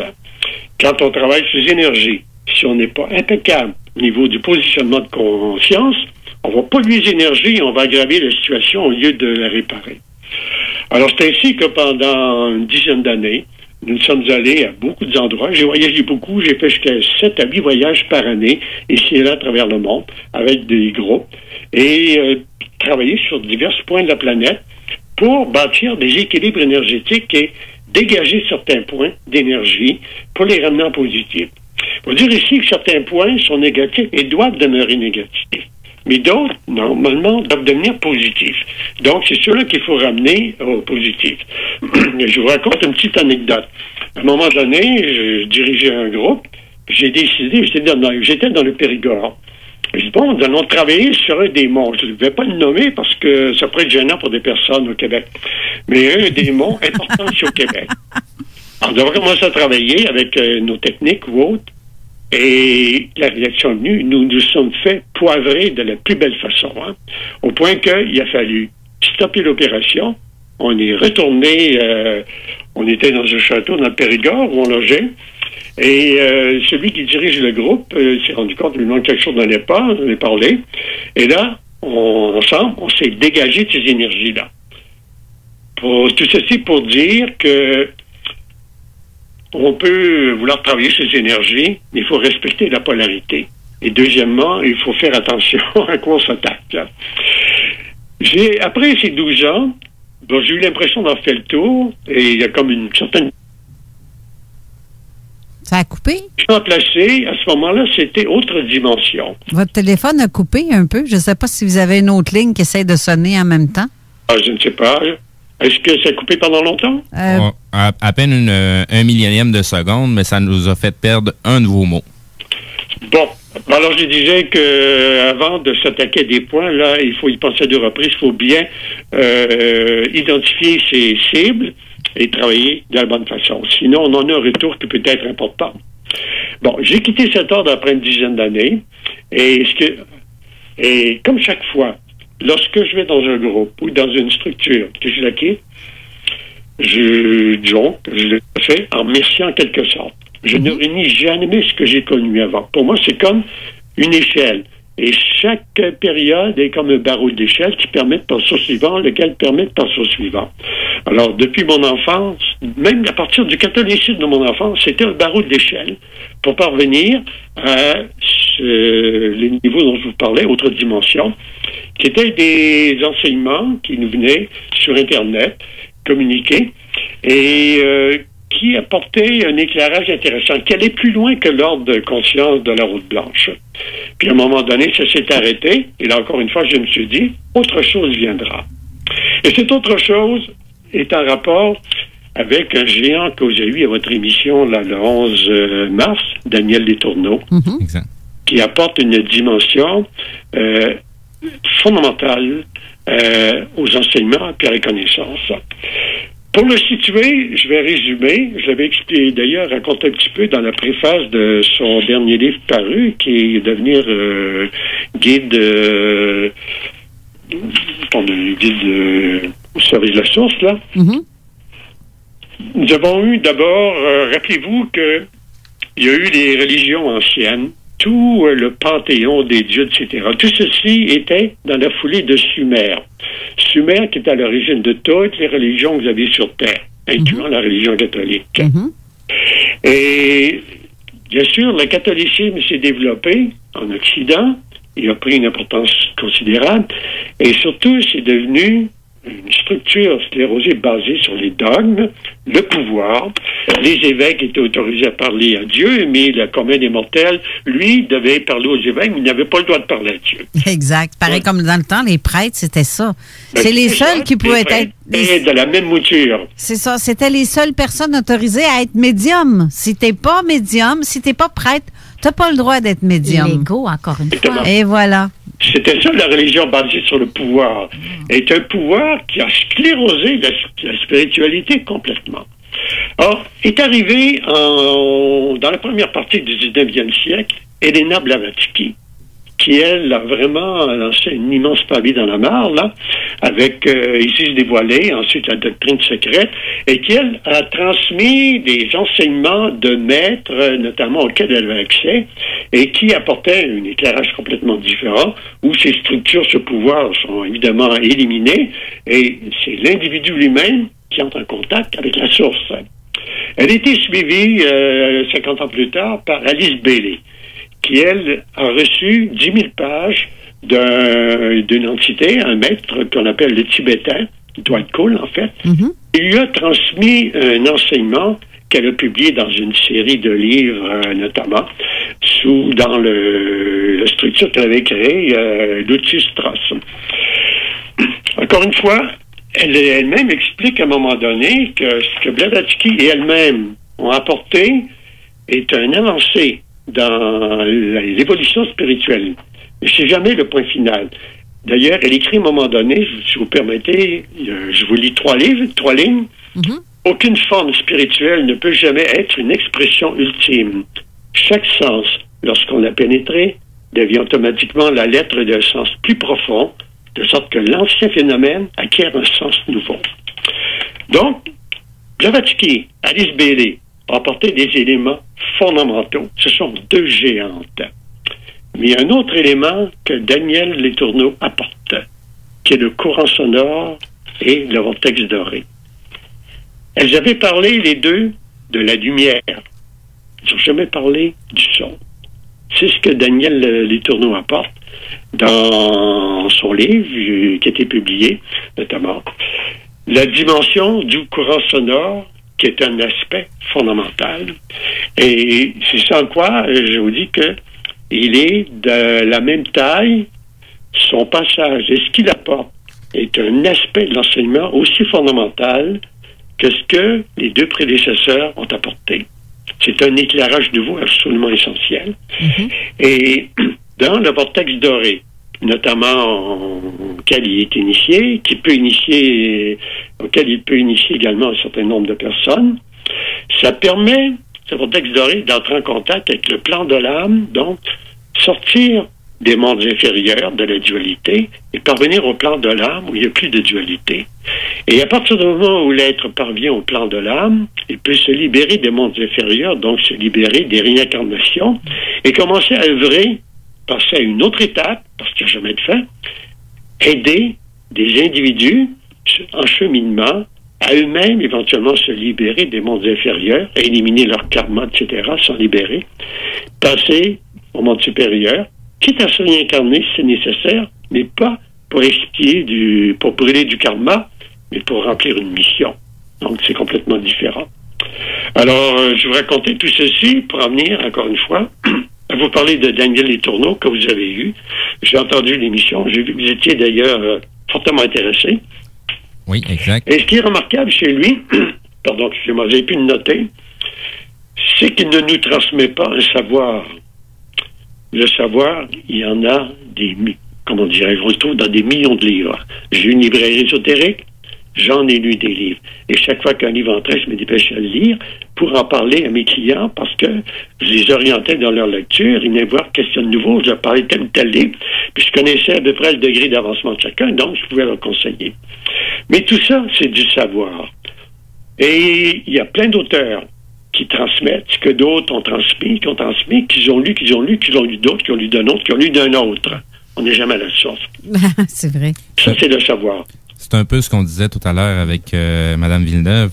Oui. C'est que, tu sais, c'est de pouvoir enseigner, il faut que ça soit un talent naturel. Il y a bien des gens qui peuvent écrire bien des choses. Ça veut pas dire que c'est amené de la façon pour que les gens puissent comprendre. Et c'est pas tout le monde qui comprend de la même façon pour un même phénomène donné. Exactement.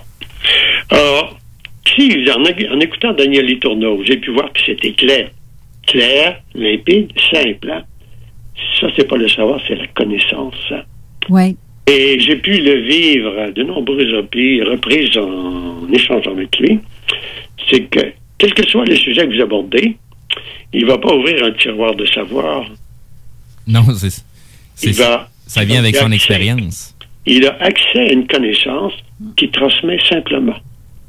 Et j'ai pu remarquer, et c'est le cas des maîtres authentiques d'ailleurs, ils sont toujours d'une extrême simplicité, hein. Puis ils ne vendent pas leur savoir non plus. Et ils vivent normalement, plus ou moins dans l'incognito, en toute humilité. Puis vous avez l'occasion de les rencontrer à un moment donné, si c'est le temps pour vous de les rencontrer. Sinon, vous ne les rencontrez pas. Et donc, cet être qui est un être humble, comment dirais-je, va sur les plans, a cette capacité, a vécu des situations, a rencontré des entités sur les plans qui jouent un rôle important et qui ont donné des missions à accomplir, qui est venu sur Terre accomplir. C'est ça. Alors, c'est un bonhomme intéressant que vous avez interviewé. Ça. Bien sûr. Il est très, très, très sympathique et très, très simple. J'ai jasé avec l'an passé. Puis il y a de quoi qu'il me disait tout le temps, c'est le temps, là. C'est comme s'il y a eu un temps, c'était pas le temps avant, je sais pas comme... Tu sais, moi, je m'écoute, hein. Je laisse aller mon intuition et là, ça me disait, garde, c'est le temps, là. L'intuition vaut mieux que la raison. Ça. Oh que oui! Toujours. Oh que oui! Oui, vas-y. Monsieur Bégin, j'ai essayé de faire des recherches au niveau du fameux ordre, l'ordre de la Rose Blanche. Est-ce que c'est un ordre qui existe encore ou c'est comment qu'on peut se rendre jusqu'à eux ou c'est eux qui se rendent jusqu'à nous? Vous savez, quand le disciple est prêt, le maître apparaît. Hein? C'est oui. Le classique. Hey, j'aime ça, ce que vous dites là. Je l'ai dit souvent, moi aussi, cette phrase-là. Vous êtes prêt, entré. Si votre cheminement, logiquement, vous conduit pour vivre une étape ultérieure, parce qu'on ne s'arrête jamais de progresser, quelqu'un vous parlera, vous mettra sur la piste. Mais sinon, vous n'y arriverez jamais avant. Non, c'est ça. Maintenant, ça ne veut pas dire que tout le monde doit faire partie de cet ordre. Il y a d'autres façons également de coopérer, de collaborer et puis de remplir une mission en dehors de cet ordre. Pour certains, c'est la voie. Pour d'autres, c'est une autre voie qui peut être tout aussi valable. Il n'y a pas qu'une voie. Hein. Il y a des centaines de voies qui conduisent au sommet de la montagne qui, lui, est unique. Mais il y a plusieurs chemins qui y mènent. C'est comme le dicton, là, tous les chemins mènent à Rome. C'est pas pour rien. Mais c'est en même temps, je voulais faire une parenthèse par rapport à quand l'élève est prêt, l'élève va rencontrer le maître. Mais le dépasse parfois. Oui, dépasse. Il n'y a pas vraiment. C'est sûr qu'un élève va toujours dépasser le maître. C'est l'objectif du maître. Non, pas toujours qu'on compris ça, par exemple. Non, c'est ça. C'est toujours une question d'ego, mais vous disiez des fois. Élève à ce moment-là. Oui, c'est ça. Des fois, on va rencontrer des maîtres. On en rencontre plein de maîtres à tous les jours, mais c'est pas tout le monde qui est conscient puis qui est assez sensitif pour le réaliser qu'il y a un maître devant lui. Parce que bien des fois, il faut avoir mis soi-même son ego de côté pour dire là, je suis en train de parler à un maître. C'est de reconnaître le sage qu'on a devant nous, parce que être maître, c'est aussi la sagesse. D'être sage, de comprendre.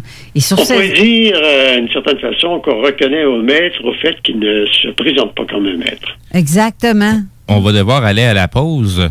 Oui, c'est ça, j'allais dire. On va juste mettre sur la glace quelques instants, le temps qu'on aille à la pause. On va continuer sur le sujet. Restez. Avec plaisir. Merci.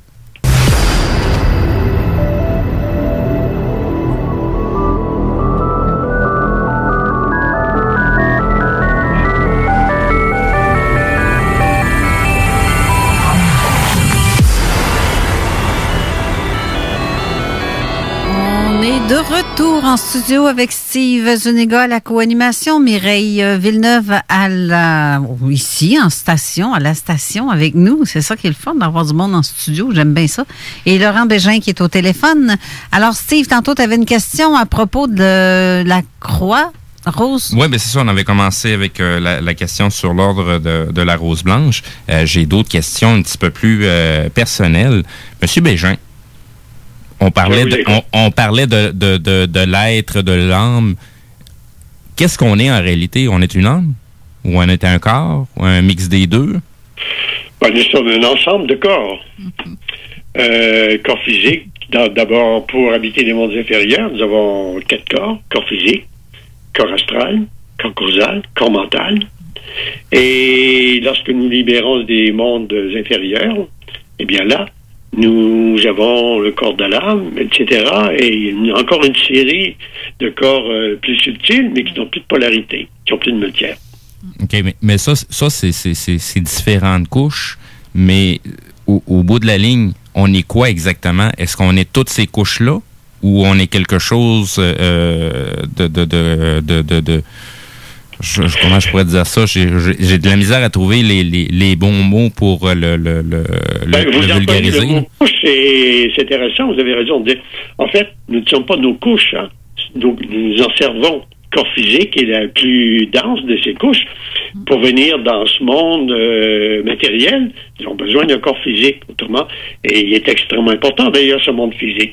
C'est avec lui que nous pouvons venir évoluer puis monter en conscience, ce que nous ne pouvons pas faire sur les autres plans.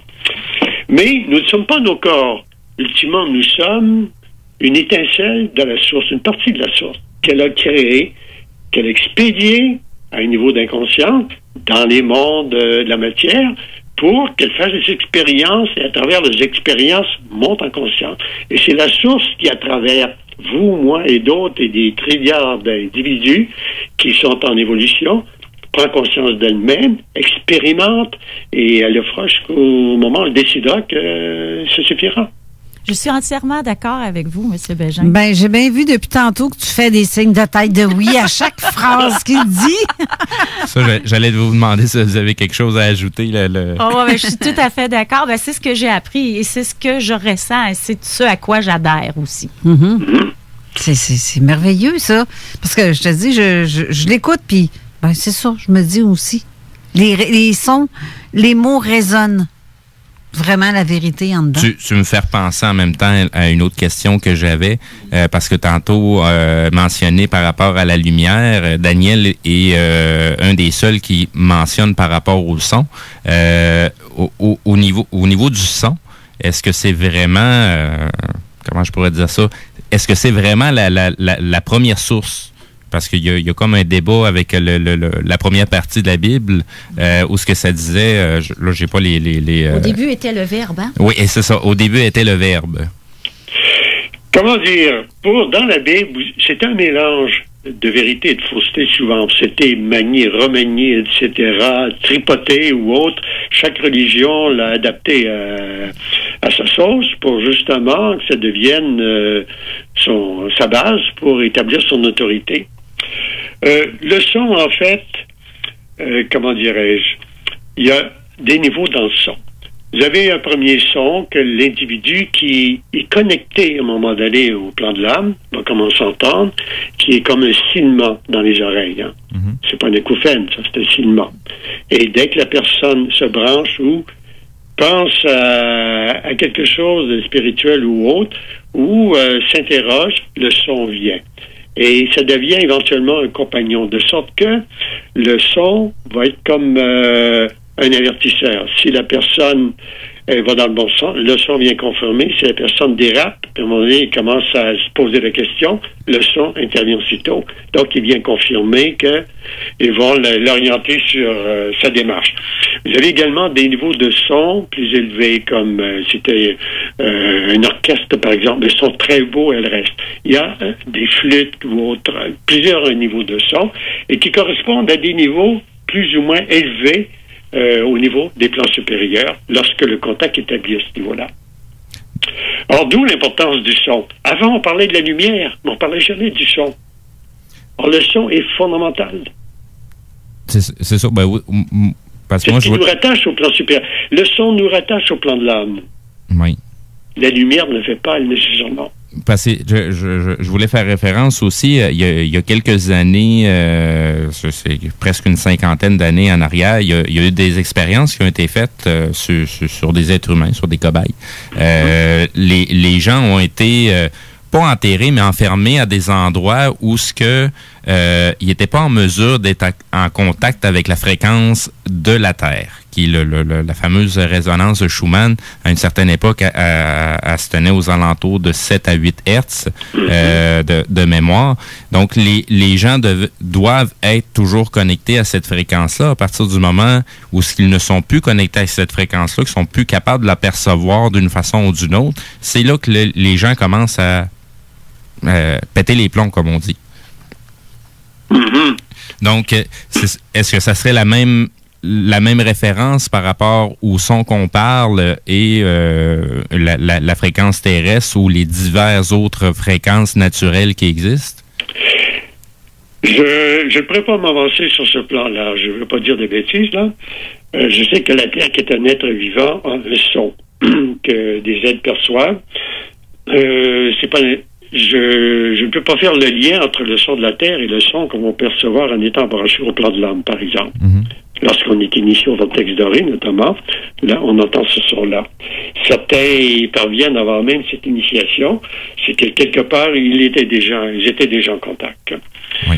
Et encore une fois, je ne suis pas en mesure, là, je suis honnête avec vous, de faire un lien direct entre le son de la Terre, là, et le son du vortex doré. Parce que ça, c'est un petit peu plus mon dada. J'essaie de toujours de faire une corrélation entre les enseignements ésotériques, le monde ésotérique, et un peu le monde des technologies.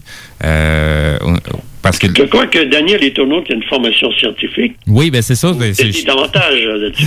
C'est ça, c'est là-dessus, c'est nos anicroches sur lesquelles on a pu discuter, parce que suite à l'émission, on s'est contacté par téléphone. C'était le sujet sur lequel on se parlait justement, c'est l'aspect technologique qu'on commence à entrevoir aujourd'hui. Puis plus on avance dans les technologies, plus on réalise qu'on l'explique déjà du côté ésotérique, sauf qu'il n'y avait pas d'appareil, de rien de physique. Mais on est en train de parler exactement des mêmes phénomènes, des mêmes effets, mais avec un autre vocabulaire totalement différent, mais on parle exactement des mêmes choses. On parlait tout à l'heure le verbe, le son, la fréquence. On réalise du côté technologique ou des avancements qu'on réalise par rapport au corps humain, c'est que le corps humain, autant va émettre des fréquences qu'ils doivent en recevoir. Au bout de la ligne, on est en train de parler exactement des mêmes choses qu'on parle des différents corps subtils qu'un être va avoir en dehors de son simple corps physique. C'est tout ça qui commence à devenir, en tout cas pour moi, ça commence à devenir de plus en plus clair qu'on fait partie d'un grand tout, puis on est en train de parler toujours des mêmes choses. Oui, puis je reçois aussi un message de Gracielle que je me dois de lire, de saluer en passant. Gracielle qu'on a reçue ici à l'émission. Elle dit, on peut aussi revenir au rêve, du rêve à la réalité par le son, soit le hum, comme justement Daniel le disait, exactement, soit une musique ou le rire du Bouddha, comme se glisser du haut vers le bas en revenant dans notre corps lors du réveil au matin. C'est vrai, ça aussi, ce qu'elle dit, c'est un fait. Oui. Vous êtes d'accord avec ça aussi, hein, monsieur? Oui, tout à fait, moi aussi. Oui? Bon, c'est excellent.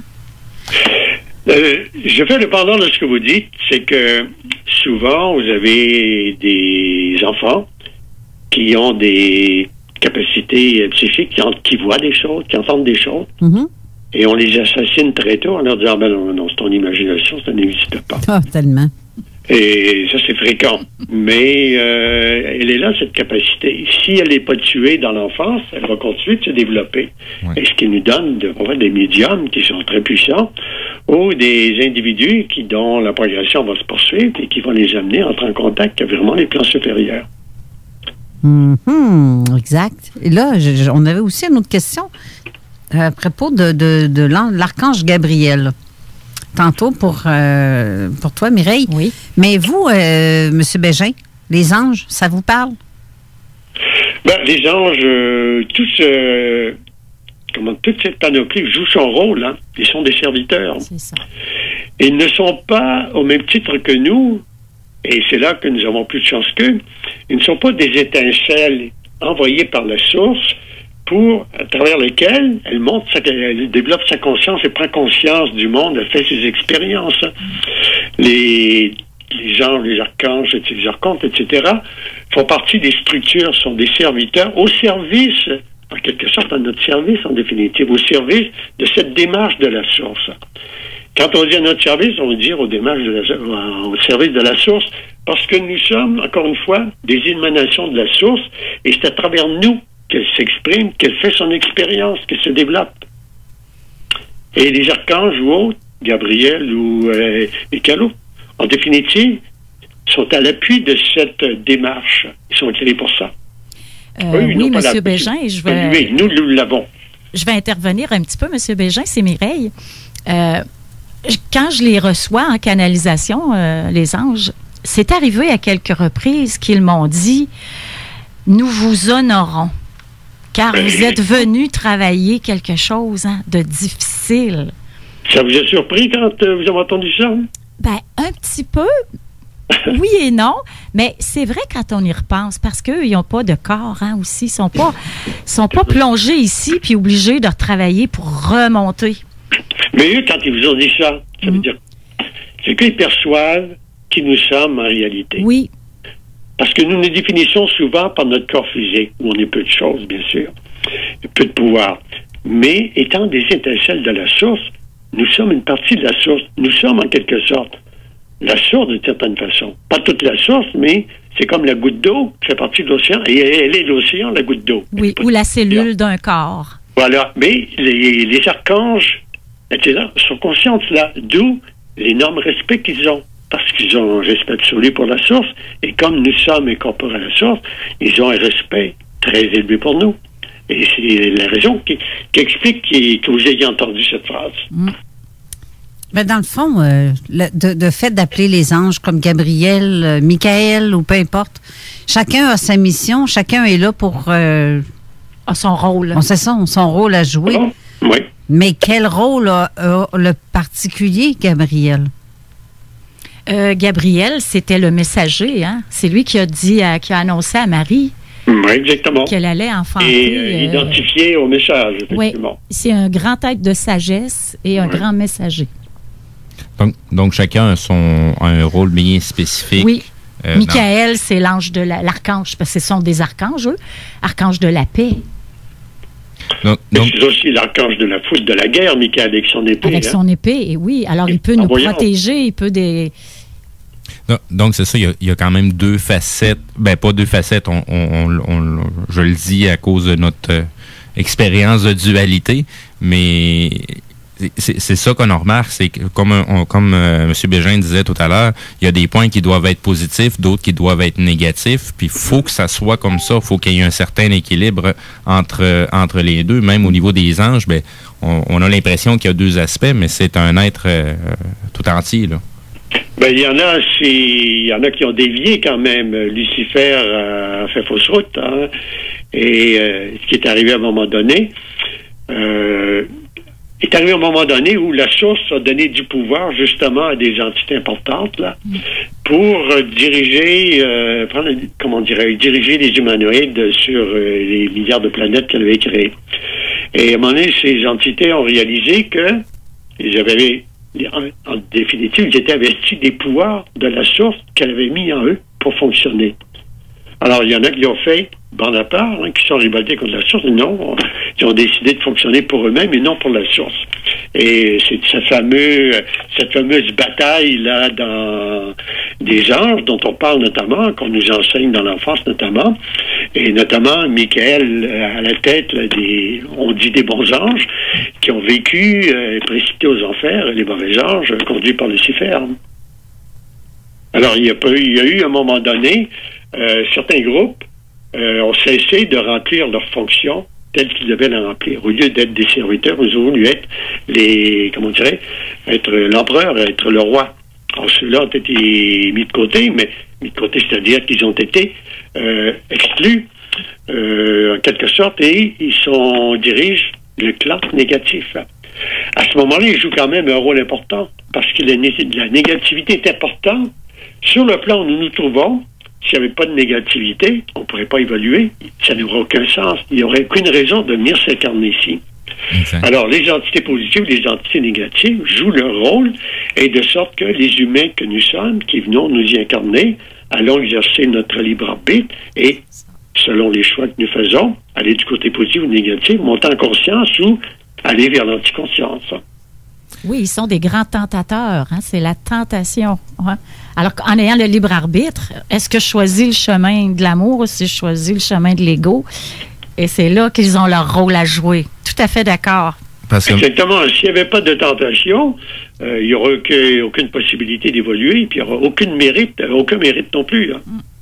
Ben, c'est ça, l'ego au bout de la ligne, des fois j'ai l'impression comme si l'ego est notre ennemi, mais c'est parce qu'il fait partie de nous aussi. Là, c'est comme il peut devenir notre ennemi, mais il est aussi un serviteur absolument. Exactement, parce que pour moi, à mon sens, l'ego est un outil.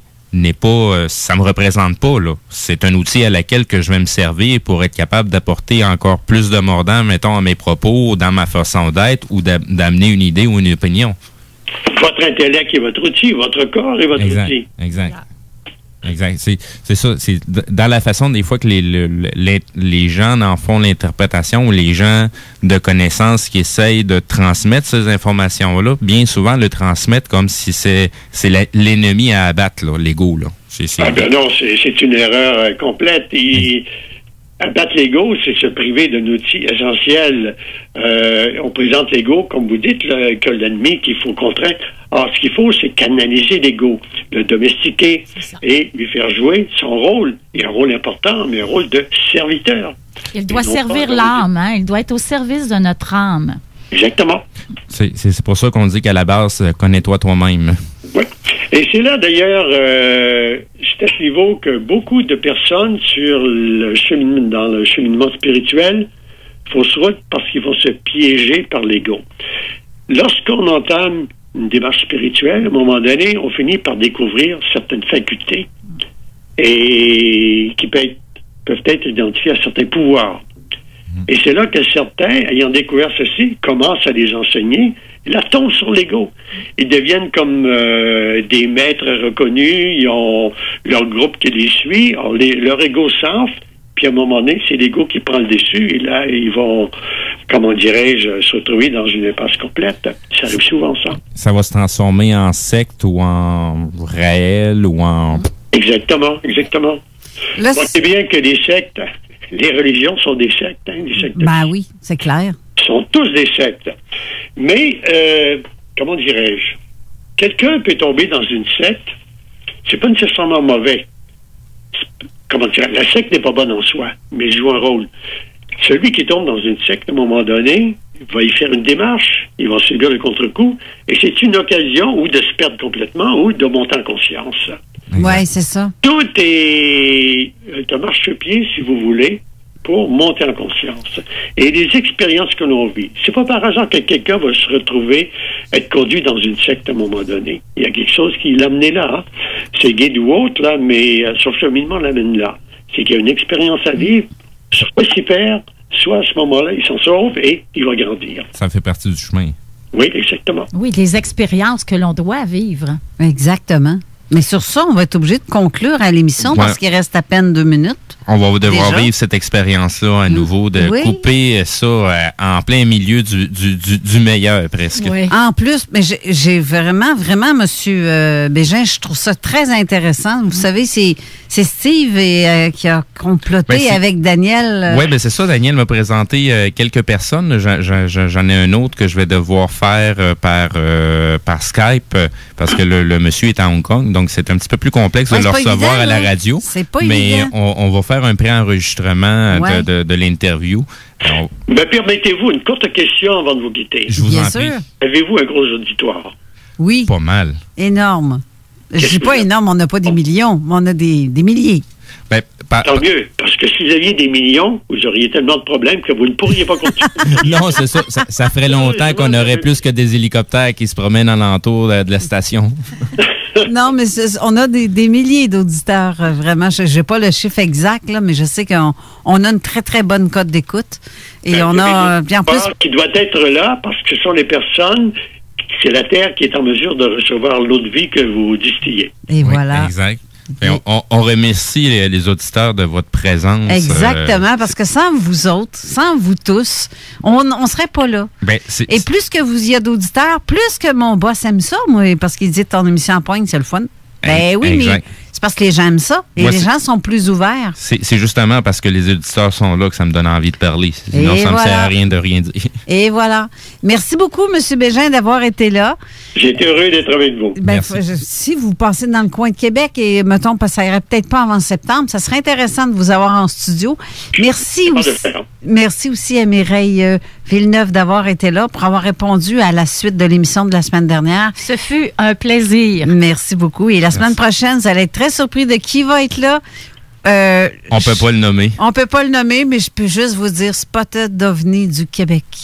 J'ai très hâte de voir qui est cet homme et qu'est-ce qu'il a à nous raconter de ses vécus. Ben, il y a juste nous qui va pouvoir le voir, Exact. par contre. Pas de photo, juste de dos, non, c'est puis ça. personne ne va le savoir, mais Faut- on sait qu'il existe, le gars. Oui, là. oui, ben, c'est sûr C'est qu'il ça. existe, le gars. C'est Alors- peut-être une fille, on le sait pas. Non, c'est un gars. Ah, OK. Bon. Bah, Ben, je vais pas trop donner de détails, là, tout d'un coup, qu'on le reconnaisse. Non, mais justement, je vais respecter son anonymat parce que c'est très important. C'est lui qui Oui. va être là la semaine prochaine avec René Chabot. Alors, donc, merci à vous tous d'avoir été là cette semaine. Bonne semaine à vous tous. Je vous mets une belle petite toune encore une fois de Imagine Dragon. Ça, c'est mon groupe de Saint-Site. J'arrête pas de l'écouter. Alors, c'est ça. Bonne semaine. Bonne semaine. À Bye. samedi prochain, les auditeurs. Bye.